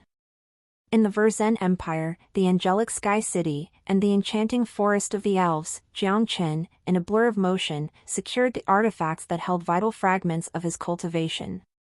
While Jiang Chen maneuvered strategically, Elf Queen Alindra and the Archangels recognized the urgency of the situation. As the Immortal Realm experts regained their true cultivation stage, Alindra tapped into the World Tree's essence, channeling an immense surge of energy to confront the imminent threat. World Tree's resilience. Alindra channeled the life force of the World Tree to create a protective barrier, shielding the elven forces from the impending clash with the revitalized Immortal Realm experts. Simultaneously, Archangel Seraphim, her wings radiant with celestial light, accessed the profound connection with the angelic Sky City. Borrowing vast reserves of immortal chi, she manifested the Heaven Sanctuary, a celestial shield that shimmered with divine power, warding off the oncoming attacks. The battlefield pulsed with opposing energies. Jiangchen, having retrieved his sealed essence, wielded newfound strength. Alindra and the Archangels, committed to preserving their dominions, faced the revitalized Immortal Realm experts with resolve. Elf Queen Alindra, empowered by the borrowed life force of the World Tree, confronted Supreme Immortal Genie, the leader of the Heavenly Court's forces. With a graceful wave of her hand, Alindra invoked the arboreal ensnarement, conjuring ethereal vines that sought to entangle Supreme Immortal Genie. In response, Supreme Immortal Genie wielded the Celestial Sword Array, unleashing a barrage of celestial swords that sliced through the elven vines. Celestial Severance, he called out, directing the celestial swords toward Alindra. However, Alindra, with a swift maneuver, called upon the World Tree's essence to enhance her agility, evading the celestial onslaught. Archangel Seraphim, surrounded by the shimmering celestial shield of the Heaven's Sanctuary, faced off against Heavenly Court's Immortal Realm experts. She extended her wings, each feather emanating divine radiance, and launched the Seraphic Cyclone, a whirlwind of celestial power that sought to disperse the Heavenly Court's forces. Supreme Immortal Genie, undeterred, initiated the Starfall Sword Dance, a mesmerizing display of celestial swordplay that countered the celestial whirlwind. The clash between the two forces created a dazzling spectacle in the skies, with celestial energies and elven magic interweaving in a dance of cosmic proportions. Meanwhile, Empress Su Xian, adorned with the Ice Phoenix bloodline spirit, glided across the battlefield with an ethereal grace. She summoned the Frostbite Frost Wings, manifesting icy wings that exuded an aura of chilling frost. Su Xian, with a regal demeanor, unleashed the Crystal Glaciate, a powerful ice technique that encased Devil Race and Giant Race warriors in crystalline ice. Second Queen Fan Shuiying, bearing the deadly Shadow Dagger bloodline spirit, melded into the shadows, becoming an elusive figure on the battlefield. With a flick of her wrist, she sent forth the Shadow Strike blades, shadowy projectiles that sought out their targets with deadly precision. Fan Shuiying emerged from the shadows, her form indistinct and mysterious, as she engaged in a deadly dance of blades. Third Queen Qin Yan, imbued with the essence of the Starburst Griffin, took to the skies with fiery wings. She summoned the Inferno Starburst, creating bursts of star-shaped flames that rained down upon the battlefield. Qin Yan's presence became a beacon of fiery power as she soared above, orchestrating the celestial flames with precision. The wives of Wang Jian, united in their purpose, formed a cohesive front against the Devil Race, Giant Race, and human warriors aligned with Jiangchen. Each queen and consort exhibited their unique bloodline spirits and cultivated abilities, creating a vibrant and dynamic tableau of martial prowess. On another front, Jiangchen, having secured the artifacts containing his sealed essence, re-entered the fray. His gaze swept across the battlefield, assessing the ongoing clashes. Alindra and Seraphim, despite their borrowed powers, held their ground against the Heavenly Court's Immortal Realm experts. Jiangchen, empowered by the retrieved essence, decided to target the weakened areas in the celestial defenses. Raging Tempest Cyclone. Jiangchen's voice echoed, utilizing his Empyrean energy to conjure a colossal cyclone of wind and storm. The tempest advanced, disrupting the coordinated defenses of the elven and celestial forces. Seeing the weakened defenses, Jiangchen seized the opportunity to strike another attack. Abyssal Fury Strike. His great axe cleaved through the chaos, aiming for the weakened celestial and elven positions. Alindra, sensing the impending threat, acted swiftly. Roots of the World Tree. The branches of the World Tree extended, forming a protective barrier to intercept Jiangchen's abyssal onslaught. Simultaneously, Seraphim invoked the Celestial Resonance. Ethereal waves of divine energy emanated from her, countering the abyssal forces with celestial harmony. The battlefield became a chaotic dance of powers and clashes, each side adapting and countering the strategies of the other. As the battle reached its zenith, the World Tree Elven Dominion and the Angelic Sky City began to regain their celestial dominance. The immense power of the World Tree and the Angelic Sky City surged once more, overwhelming the Elemental Nexus Immortal Dominion and the Underground Giant Divine Dominion. The celestial energies emanating from the elven tree and the floating city reverberated, causing the immortal realm experts on Jiang Chen's side to feel the oppressive suppression once again, reverting them to the cultivation level of the saint realm. Jiang Chen, standing amidst the chaos, observed the turn of events. He knew that the artifacts containing his sealed essence were now secure in his possession. The primary objective had been achieved, and it was time to retreat before the situation became more precarious. Supreme Immortal Jingyi, it's time to withdraw. We've achieved our goal, Jiang Chen shouted across the battlefield. Supreme Immortal Jingyi, acknowledging the success of their mission, raised his voice to command a retreat. All forces of the Heavenly Court, fall back. On the opposing side, Alindra and Archangel Seraphim, realizing the futility of further engagement, exchanged glances. Alindra, perched atop the branch of the World Tree, spoke with a tinge of reluctance, "Seraphim, we must let them go for now. The cost of continuing this battle is too high."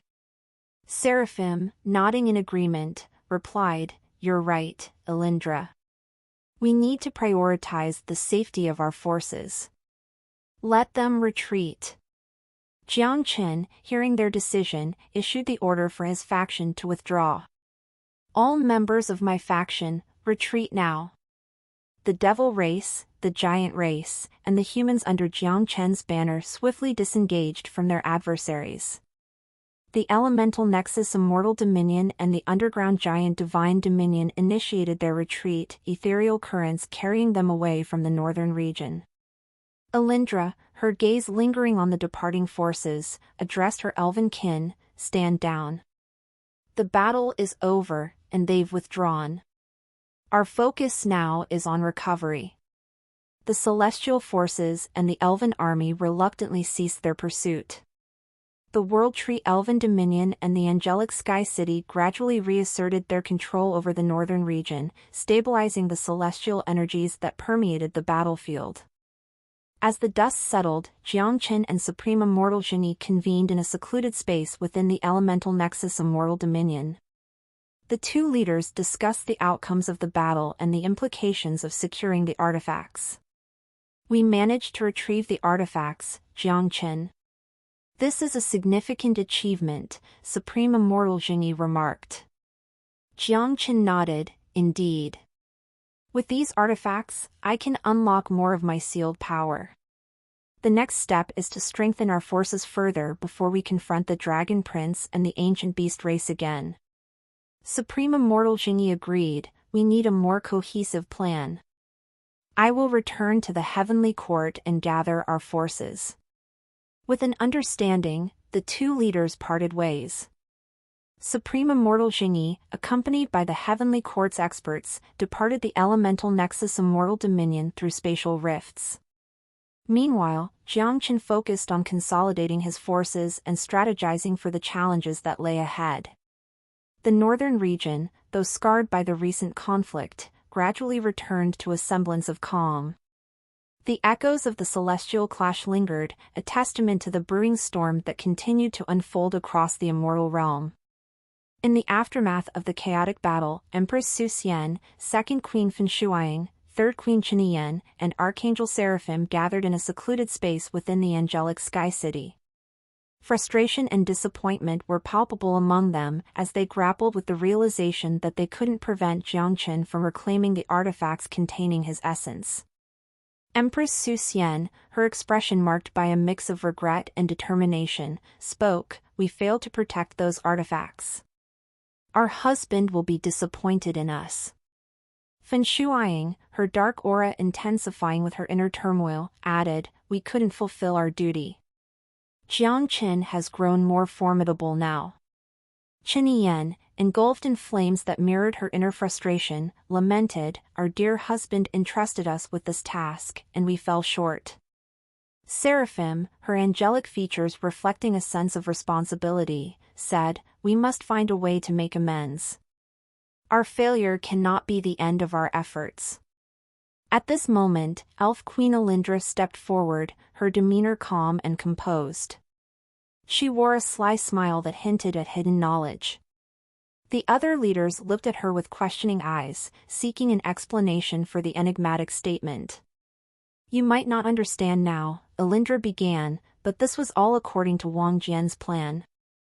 The words hung in the air, leaving the listeners puzzled. Empress Su Xian voiced the collective confusion. What plan are you talking about, Elindra? We just suffered a crushing defeat. Elindra chuckled softly before revealing Wang Jian foresaw this. He knew Jiang Chen would come to retrieve the artifacts, and he wanted us to make it difficult for him. However, he had mentioned that the success of Jiang Chen was inevitable. It's why he strategically placed those artifacts in the treasuries of each race, allowing Jiang Chen to retrieve them with difficulty but not impossibility. The revelation left Empress Su Xian, Fin Shuiying, Qin Yan, and Seraphim bewildered. It seemed counterintuitive for Wang Jian to facilitate Jiang Chen's retrieval of the artifacts. Empress Su Xian inquired, So, you're saying that this was all part of my husband's plan? But why? Elindra's smile widened. Wang Jian is preparing for a more significant conflict. He wanted Jiang Chen to recover his essence, knowing that Jiang Chen's full power is essential for what lies ahead. Wang Jian is anticipating a powerful clash between Jiang Chen and the Dragon Prince. Trust in his foresight. The Elf Queen's explanation began to ease the tension among the leaders. The realization that Wang Jian had a broader strategy in mind, one that accounted for the recovery of the artifacts by Jiang Chen, offered a glimmer of understanding. Fin Shuiying, her expression softening, remarked, So, the artifacts were intentionally placed in vulnerable locations to goad Jiang Chen into a confrontation. Our husband is planning for a battle of titans. Empress Su Xian, now comprehending the depth of Wang Jian's foresight, nodded in agreement. My husband always sees the bigger picture. If a battle between Jiang Chen and the Dragon Prince is inevitable, then it's better to let Jiang Chen reclaim his full strength. Elindra added, Exactly. Now, we must focus on preparing for the challenges ahead. As the queens and Archangel Seraphim absorbed the revelation, they realized that what seemed like failure was, in fact, a carefully orchestrated plan by Wang Jian. The strategic brilliance of their leader unfolded, and they prepared to face the imminent storm that loomed on the horizon. In the quiet solitude of his realm within the elemental nexus Immortal Dominion, Jiang Chen spent the next 5 days immersed in the process of absorbing his essence from the artifacts that held fragments of his power. The sacred energy emanating from these relics infused his being, unleashing dormant potential and unlocking abilities that transcended his previous limits. The first to awaken was the law of annihilation, a profound force that resonated with the very fabric of existence. As Jiang Chen delved into this new realm of power, he felt a surge of energy that allowed him to manipulate the fundamental laws of reality itself. The law of annihilation granted him control over the annihilation of matter, enabling him to disintegrate his foes on a fundamental level. The second aspect of his essence that he reclaimed was his minor devil draconic bloodline. As the dormant bloodline surged within him, it manifested as ethereal scales covering his skin, radiating a dark, demonic aura. This integration bestowed upon Jiang Chen enhanced physical attributes, heightened senses, and a subtle connection to the infernal realm, granting him a menacing presence. The final piece of his essence to be restored was the pure flame essence of the vermilion bird. As this fiery essence coursed through his veins, Jiang Chen felt an intense heat engulfing him. The flames brought not only destructive power but also purification and regeneration. His entire being resonated with the essence of the vermilion bird, granting him mastery over flames in their purest form. The combined infusion of the law of annihilation, the devil draconic bloodline, and the pure flame essence elevated Jiang Chen's power to unprecedented heights. The ambient temperature around him rose as he emanated an aura that seemed to manipulate the very forces of creation and destruction. In the reflective pool of his cultivation chamber, Jiang Chen observed the transformation, his eyes alight with newfound determination.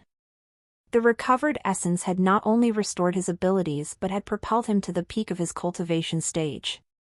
With a sense of renewed purpose, Jiangchen emerged from his secluded cultivation. The air crackled with the energy he now wielded, and even the immortal realm experts felt the subtle shift in the balance of power. As he stepped into the world once more, his subordinates and allies marveled at the radiant glow that surrounded him. Empowered by the reclaimed essence, Jiangchen's every movement seemed harmonized with the laws he now controlled. The devil draconic bloodline added a touch of otherworldly menace to his appearance, while the pure flame essence flickered around him like a protective cloak. Discover WStories on no/e/lbin.com. Feeling the resonance of his regained powers, Jiangchen couldn't help but grin. The Dragon Prince won't know what hit him. It's time to face the inevitable clash with the full might of our forces. Prepare for what's to come. The anticipation in the air was palpable as Jiang Chen's faction geared up for the challenges that lay ahead.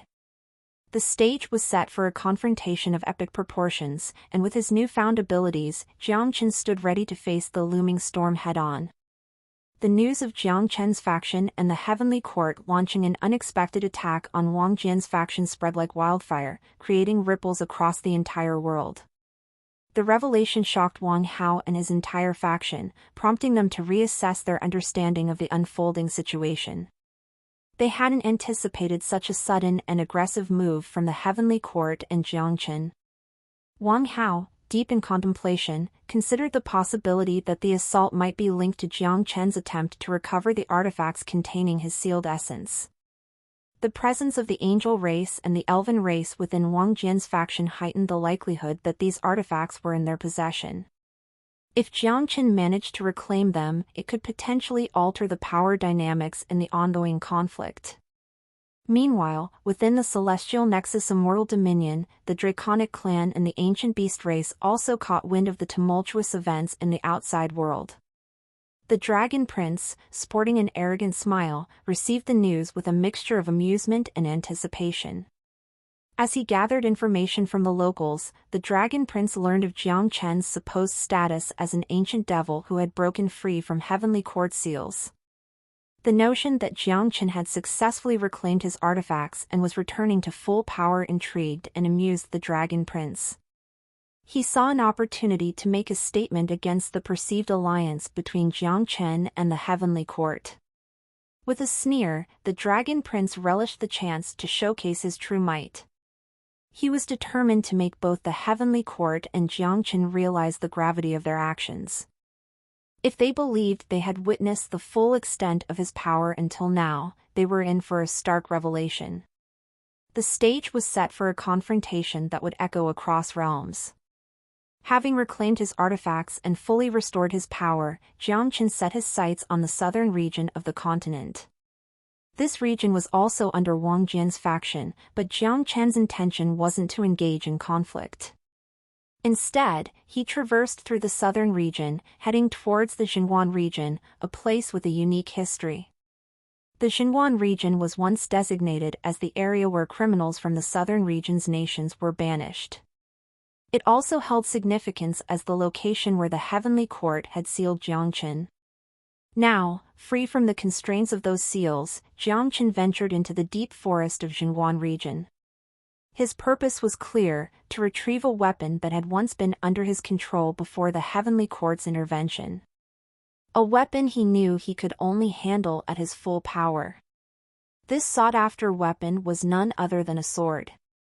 As Jiang Chen spread his senses across the region, he honed in on the location of the sword. After activating his spiritual energy, he discerned the sword's presence within a spiritual spring. The sword greedily absorbed the spiritual energy from the spring, growing stronger with each passing moment. The sword, known as the Nine Heavenly Lightning Sword, had reached its peak, unlike its state during Lin Feng's possession. Jiang Chen approached the spiritual spring and activated the sword with his spiritual energy. As he did, a dazzling flash of blue lightning shot out from the spring, hurtling directly towards him. This was the Nine Heavenly Lightning Sword, now at its zenith. It streaked into Jiang Chen's body, seamlessly merging with his body and soul. The fusion marked the culmination of their connection, and Jiang Chen, now in possession of this supreme weapon, felt an overwhelming surge of power. CHCK for US Tirais on no/v/l/bin.C0m. The 9 heavenly lightning sword bestowed upon him the complete mastery of the laws of lightning. With this sword, Jiang Chen could unleash the full might of lightning, a power that resonated with his innate abilities and greatly enhanced his combat potential. Now armed with the 9 heavenly lightning sword and feeling a newfound confidence coursing through him, Jiang Chen contemplated the looming confrontation with the Dragon Prince. The everlasting mystical empire buzzed with activity as Empress Su Xian issued a command to prepare for a colossal war. The entire empire mobilized its diverse forces, comprising various races from the southern region. The call to arms resonated across the human race, goblin race, troll race, kobold race, ogre race, barbarian race, beast race, devil race, and all other races subjugated under the banner of the everlasting mystical empire. The leadership roles were distributed among Wang Jian's concubines, each entrusted with a specific responsibility. Zyrithia, the Nether Curseweaver Devil clan's heiress, assumed command over all the devils. With her innate connection to the devil race, she efficiently organized and rallied the devil forces for the impending conflict. Han Shifeng, the head of the Church of Divine Light, took charge of the human forces and the Church's followers. As the leader of the Divine Light believers, she wielded authority over the faithful and guided them in their preparations for the upcoming war. Kong Huiyan, the formidable leader of the Crimson Mammoth clan, commanded the barbarian race and other British races like the ogre and troll races. Known for her strength and strategic acumen, Kong Huiyan efficiently coordinated the efforts of these powerful and formidable races, ensuring they were ready for battle. Wang Jian's other concubines played crucial roles in preparing for the war. They oversaw the acquisition and distribution of essential resources such as alchemy pallets, weapons, talismans, and portable array formations. Their meticulous planning and organization were integral to ensuring that the everlasting mystical empire's forces were well equipped and ready to face any challenges that lay ahead. In the opulent royal palace of the Eastern Seas, Wang Hao sat upon his imposing throne, contemplating the unfolding events. The air in the palace hummed with anticipation as the sea monster race representatives entered, bowing respectfully before their sovereign. "Your Majesty," one of the sea monster race members began, "we have successfully recovered from Jiang Chen's ambush. Our forces are now replenished, and we have retrieved a substantial number of artifacts from the ocean depths. These artifacts will greatly enhance the combat capabilities of our human experts, allowing them to fight beyond their peak." Wang Hao's eyes gleamed with satisfaction as he listened. The acquisition of these artifacts represented a significant boost to his faction's strength. The sea monster race had proven their resilience and resourcefulness, ensuring that Wang Hao's forces were well prepared for the challenges ahead.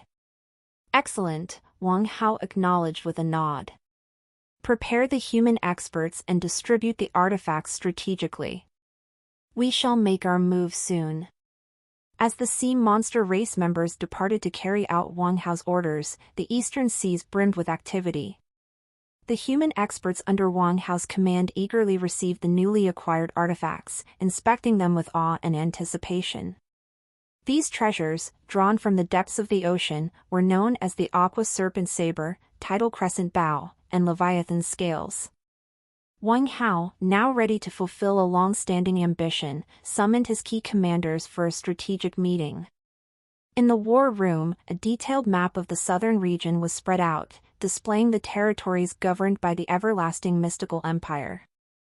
"My loyal commanders," Wang Hao addressed them, "the time has come to reclaim what is rightfully mine, the everlasting mystical empire. It is my birthright, and I shall not rest until it is under our dominion." His commanders, seasoned and battle-hardened, nodded in agreement, pledging their allegiance to the forthcoming campaign. Wang Hao outlined the plan, emphasizing the need for precision and coordination. The objective was to conquer the southern region swiftly and decisively. Brothers and sisters, Wang Hao continued, this conquest will not only solidify our control over the southern region but also pave the way for our ultimate confrontation with Jiang Chen's faction along with the Draconic race and the Ancient Beast race. The everlasting mystical empire is the key to our success. The commanders, fueled by their loyalty to Wang Hao, exchanged determined glances. They understood the gravity of the mission and the potential impact it could have on the Eastern Sea's dominance. The sea monster race, united under Wang Hao's leadership, prepared to set sail towards the southern region. Massive warships, adorned with the sea monster insignia, were readied for the upcoming campaign. Wang Hao, his eyes ablaze with ambition, led his forces with confidence. As the fleet sailed towards the southern region, the news of Wang Hao's impending attack spread like wildfire. The everlasting mystical empire, already preparing for the approaching war against the Heavenly Court and Jiangchen, now faced a new threat from the eastern seas. In the southern region, the diverse coalition of races under the everlasting mystical empire's banner braced themselves for the dual challenges on the horizon, the imminent conflict with the Heavenly Court and Jiang Chen's faction and the unexpected assault from the eastern seas led by Wang Hao. The stage was set for a multi-front war that would determine the fate of the everlasting mystical empire and reshape the power dynamics of the entire realm. Wang Hao stood on the deck of his flagship, overlooking the vast southern region that stretched before him. The water sparkled under the azure sky as the sea monster race fleet, accompanied by the forces of the eastern seas, sailed resolutely towards their destination. The southern region, though facing impending threats from multiple directions, remained an imposing expanse. As Wang Hao's fleet approached, the intricate spatial teleportation array techniques activated, propelling the armada forward with unparalleled speed. The fleet rippled through the ethereal currents, leaving a trail of luminous streaks in its wake. Wang Hao's calculated use of teleportation ensured that his forces arrived swiftly and efficiently, catching the everlasting mystical empire off guard. However, what awaited Wang Hao in the southern region was an unexpected sight. The cities and fortresses that should have been bustling with activity were eerily quiet. The once vibrant energy of the everlasting mystical empire had dissipated, leaving a sense of desolation in its wake.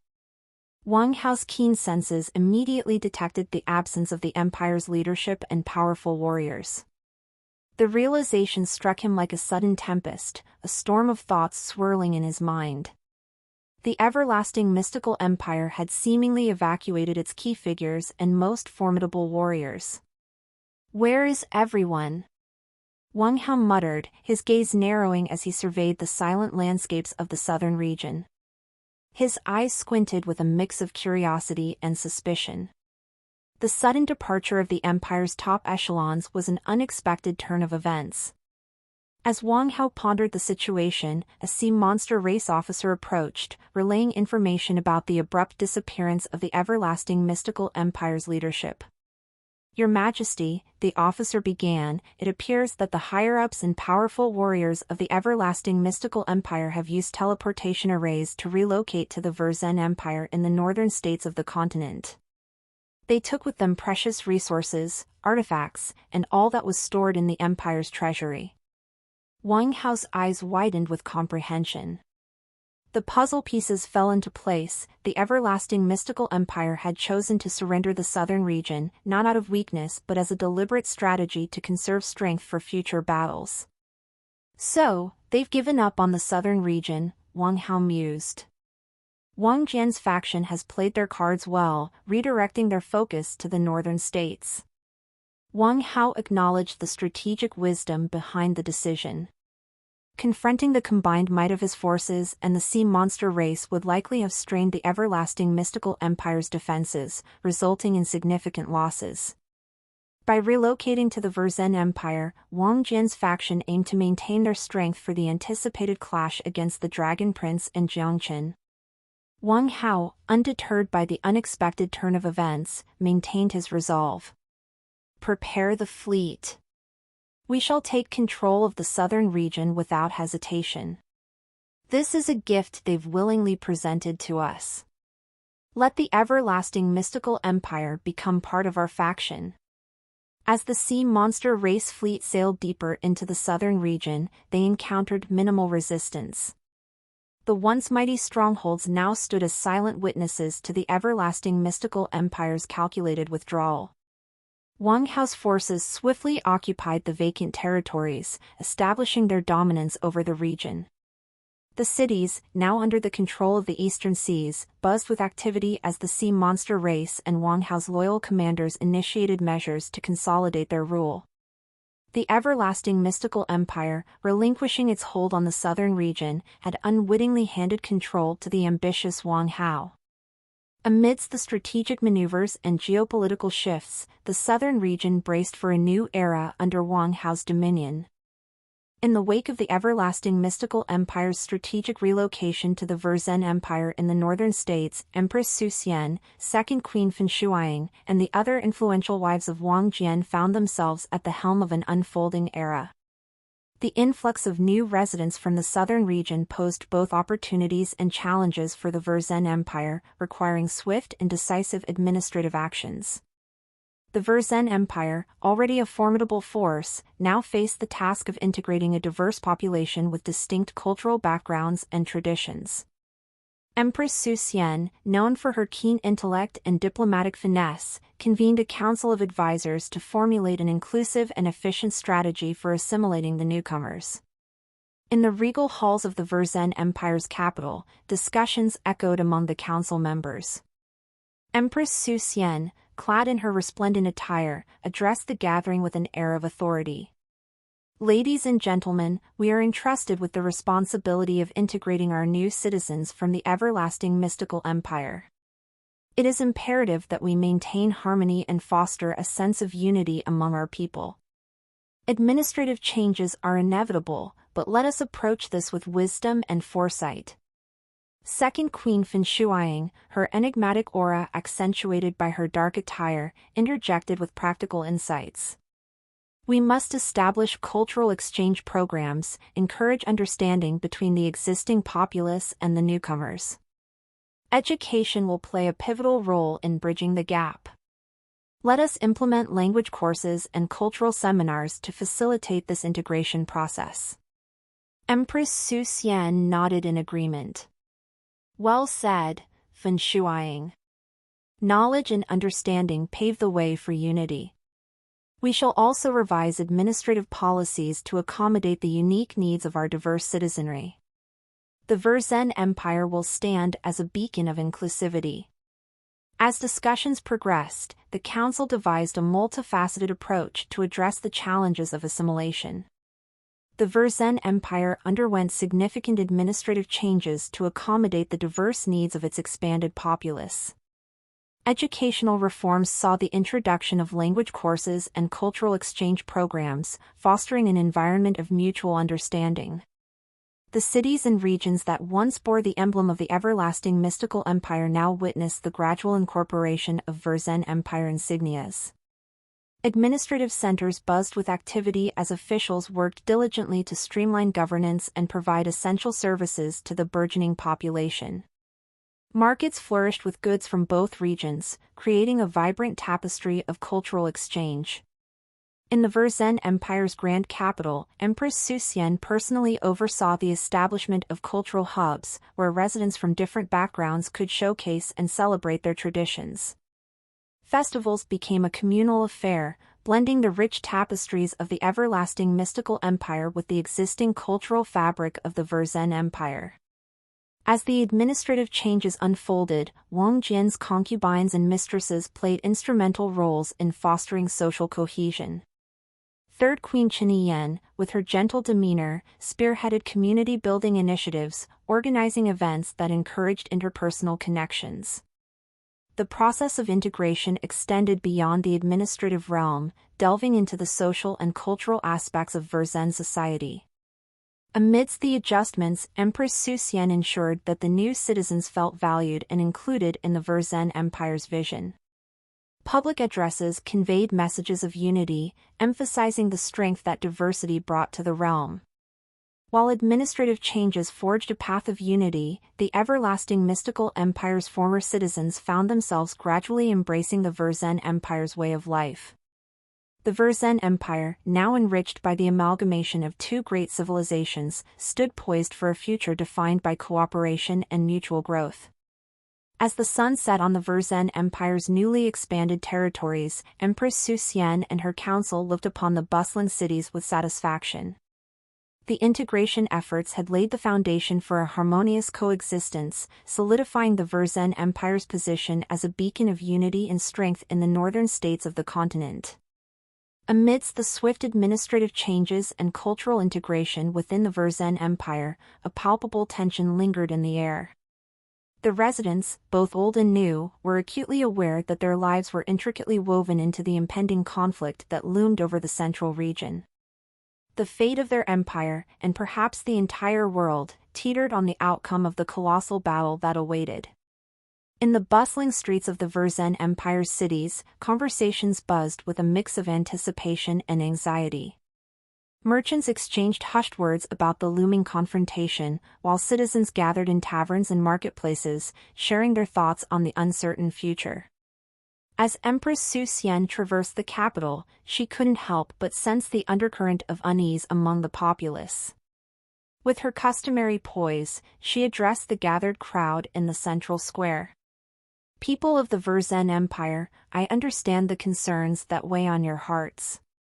We stand on the cusp of a pivotal moment, a battle that will shape the destiny of our world. Let this not be a time of fear, but a time of unity and strength. Together, we shall face the challenges that lie ahead, for the Verzen Empire and for all."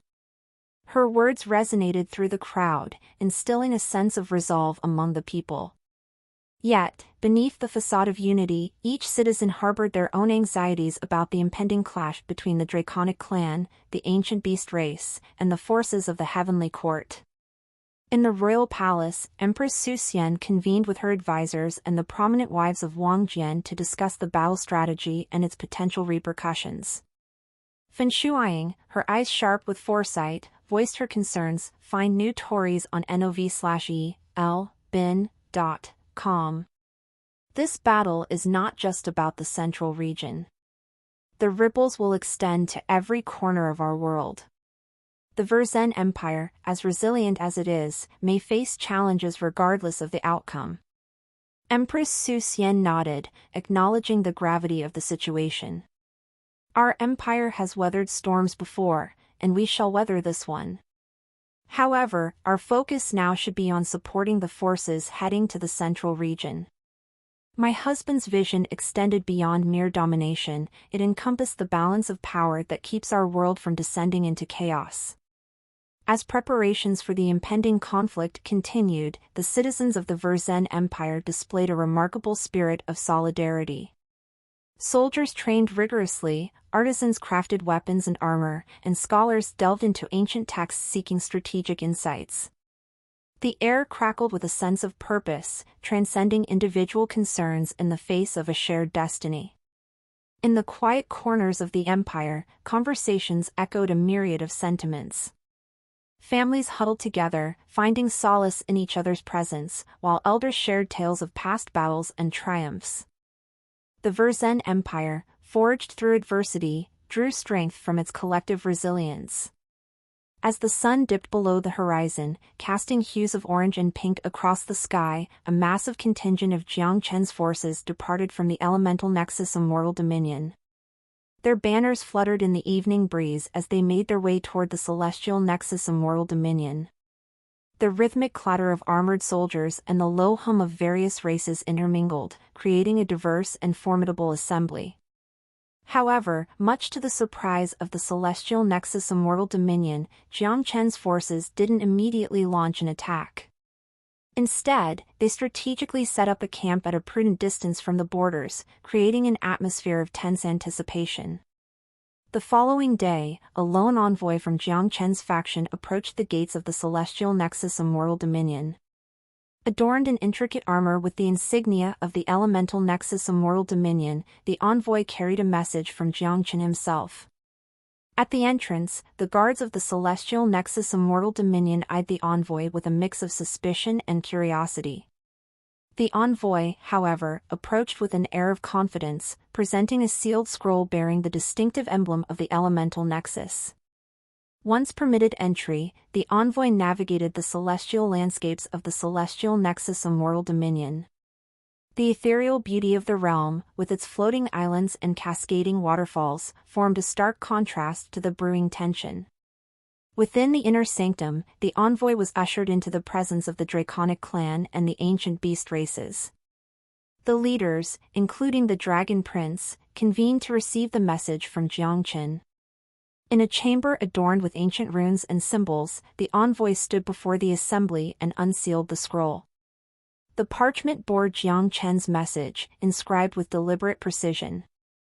Esteemed Dragon Prince and leaders of the ancient beast races, I, Jiang Chen, extend a challenge to the Dragon Prince for a one-on-one duel. This duel will take place outside the Celestial Nexus Immortal Dominion, where the eyes of the world may witness our clash. I am confident in my strength, and I invite you to prove yours on this grand stage. Let our battle resonate through the realms, a testament to the might of both our races. A moment of silence lingered in the chamber as the Dragon Prince absorbed the words. A subtle sneer played across his draconic visage.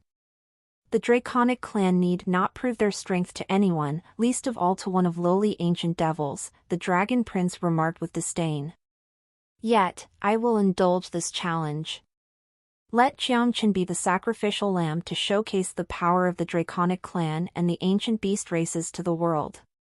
With a wave of his hand, the Dragon Prince signaled his acceptance of the duel. The envoy, maintaining composure, conveyed the Dragon Prince's response back to Jiangchen's forces. As the envoy departed the Celestial Nexus Immortal Dominion, the world held its breath in anticipation of the impending duel, a clash that would echo across the realms and shape the destiny of the entire world. The chosen battleground lay in an expanse far removed from prying eyes, devoid of any signs of civilization. A desolate plain, untouched by the machinations of war, awaited the clash between two formidable beings, Jiang Chen and the Dragon Prince. As the two adversaries approached each other, a silent understanding permeated the air. The people in Jiang Chen's camp watched the unfolding spectacle from a distance, their eyes fixed on unique artifacts, crafted and distributed by the everlasting mystical empire. These artifacts, known as television, transmitted live images and videos of the impending battle, ensuring that every nuance and exchange would be witnessed by those eager to see the outcome. Jiang Chen and the Dragon Prince stood facing each other, a charged tension between them as they exchanged a few words before the commencement of their duel. Jiang Chen, his presence emanating a kaleidoscope of energies, spoke with a measured tone, "Dragon Prince, this battle will decide the fate of our realms. Let it be a testament to our strengths and the paths we walk." The Dragon Prince, his azure draconic eyes gleaming with ancient wisdom, responded in a voice that echoed with draconic authority, "Jiangchen, your challenge will not go unanswered. Prepare to witness the might of the Draconic clan and the ancient beast races." With mutual acknowledgement, the two combatants stepped back, creating a palpable distance between them. As they prepared to unleash their full power, the air became charged with anticipation, like the calm before a storm. The Dragon Prince's aura surged forth, an azure energy that resonated with the essence of the Draconic. It possessed a dominating authority, a force capable of subduing anything it touched. Even the very laws of the world seemed to bow in deference to the Dragon Prince's majestic presence. In response, Jiang Chen's body radiated a harmonious blend of energies. Flames with the essence of the vermilion bird flickered around him, casting a warm radiance. The 9 heavenly lightning sword pulsed with electric energy, crackling with the power of lightning storms. The demonic bloodline energy of the heavenly Azura Devil clan emanated an aura of darkness and dominance. A minor draconic aura, a relic of his devil draconic bloodline, intertwined with the rest. The pure ice essence of the frost giant lent an aura of frigid resilience. Lastly, the law of annihilation, an overwhelming force seeking to dissolve everything into nothingness, permeated his being. The combination of these potent forces formed an aura that rivaled the Dragon Prince's own dominion. The air crackled with the clash of elemental energies, creating an ethereal symphony of power. Even Jiang Chen couldn't help but be surprised at the equilibrium of their auras.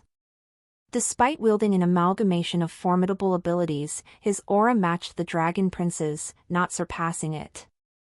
The revelation sparked a flicker of curiosity in Jiang Chen's eyes, but he quickly composed himself, redirecting his focus to the imminent battle. The Dragon Prince, too, observed the display with a hint of astonishment.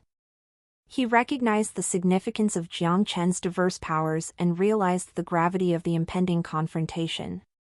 With a solemn expression, the Dragon Prince commented, "You possess a fragment of the world's essence. I see now why you are so powerful.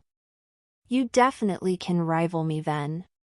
With the acknowledgement of their equal prowess and a shared understanding of the stakes, the stage was set for a confrontation that would reverberate through the realms, determining the destiny of the central region. The silence that hung over the battlefield was a mere prelude to the tempest that was about to be unleashed. The battlefield crackled with anticipation as Jiang Chen and the Dragon Prince prepared for the clash that would echo through the realms. The air itself seemed to tremble with the impending confrontation. Jiang Chen, his gaze focused and resolute, initiated the exchange. With a swift motion, he unsheathed the 9 heavenly lightning sword, its blue radiance illuminating the surroundings. The Dragon Prince responded in kind, his scales shimmering as he summoned the Azure Draconic Barrier, a protective shield formed from the essence of the Draconic clan. The initial strike was a mere prelude to the grand spectacle that followed. Jiang Chen, fueled by the law of annihilation, unleashed the abyssal sundering wave, a devastating technique that sent shockwaves through the air, threatening to obliterate everything in its path. The Dragon Prince countered with the azure warding flames, conjuring ethereal flames that repelled the abyssal energies. Undeterred, Jiang Chen infused the Frostbite's embrace, channeling the pure ice essence of the frost giant. The freezing chill sought to encase the Dragon Prince in an icy prison. However, the Dragon Prince, drawing upon his draconic heritage, countered with the Inferno Roar, a burst of draconic fire that melted the encroaching frost.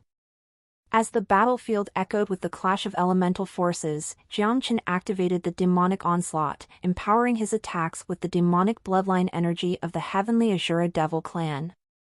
The Dragon Prince, undaunted, invoked the Draconic Dominion, asserting his draconic authority to resist the demonic onslaught. In response, the Dragon Prince unleashed a torrent of azure lightning with the Draconic Thunderstorm, a manifestation of his mastery over draconic energies. Jiang Chen, embracing the powers of the 9 heavenly lightning sword, countered with the Celestial Lightning Dance, a dance of lightning arcs that wove through the draconic storm. 7 sit envelb/n. C/m for L test vels. The battlefield transformed into a symphony of clashes and counterattacks. Jiang Chen, seizing the opportunity, invoked the Vermilion Phoenix soars, allowing the flames with the essence of the Vermilion bird to engulf his attacks. The Dragon Prince activated the Scaleforge Resilience to strengthen his body. The back and forth continued, each combatant pushing the other to the limits of their abilities. Jiang Chen, tapping into his minor draconic bloodline, executed the Dragon's Fury, a surge of draconic power enhancing his strikes. The Dragon Prince, asserting his dominance, employed the Draconic Roar, a bellow that echoed with the authority of the Draconic clan, disrupting Jiang Chen's focus. As the battle raged on, Jiang Chen unleashed the Frostfire Tempest, a fusion of ice and fire that created a swirling tempest of contrasting elements. The Dragon Prince responded with the Azure Tempest, an expulsion of draconic energies that sought to counter the volatile combination. The ground beneath them cracked and trembled with the intensity of their clash. Jiang Chen, his eyes ablaze with determination, activated the Devil's Embrace, drawing upon the dark energies of the Heavenly Azura Devil clan. The Dragon Prince, unyielding, summoned the Draconic Stormcaller, invoking a tempest of draconic forces to repel the encroaching darkness. In the midst of this elemental dance, the combatants exhibited a mastery of their respective powers. Jiangchen, aware that the Dragon Prince had yet to unleash his full might, began to integrate the law of annihilation more seamlessly into his attacks. The Dragon Prince, sensing Jiangchen's growing prowess, decided to elevate the battle to new heights. With a resolute gaze, the Dragon Prince invoked the Draconic Sovereignty, an ancient technique that harnessed the full extent of his draconic heritage. His aura surged, creating a domineering presence that overshadowed the battlefield. Jiangchen, recognizing the shift in the Dragon Prince's demeanor, knew that the true battle was about to unfold. The warm-up had been a mere prelude to the grand spectacle that awaited. Well, truckers, it's all for this part. See you all in the next video.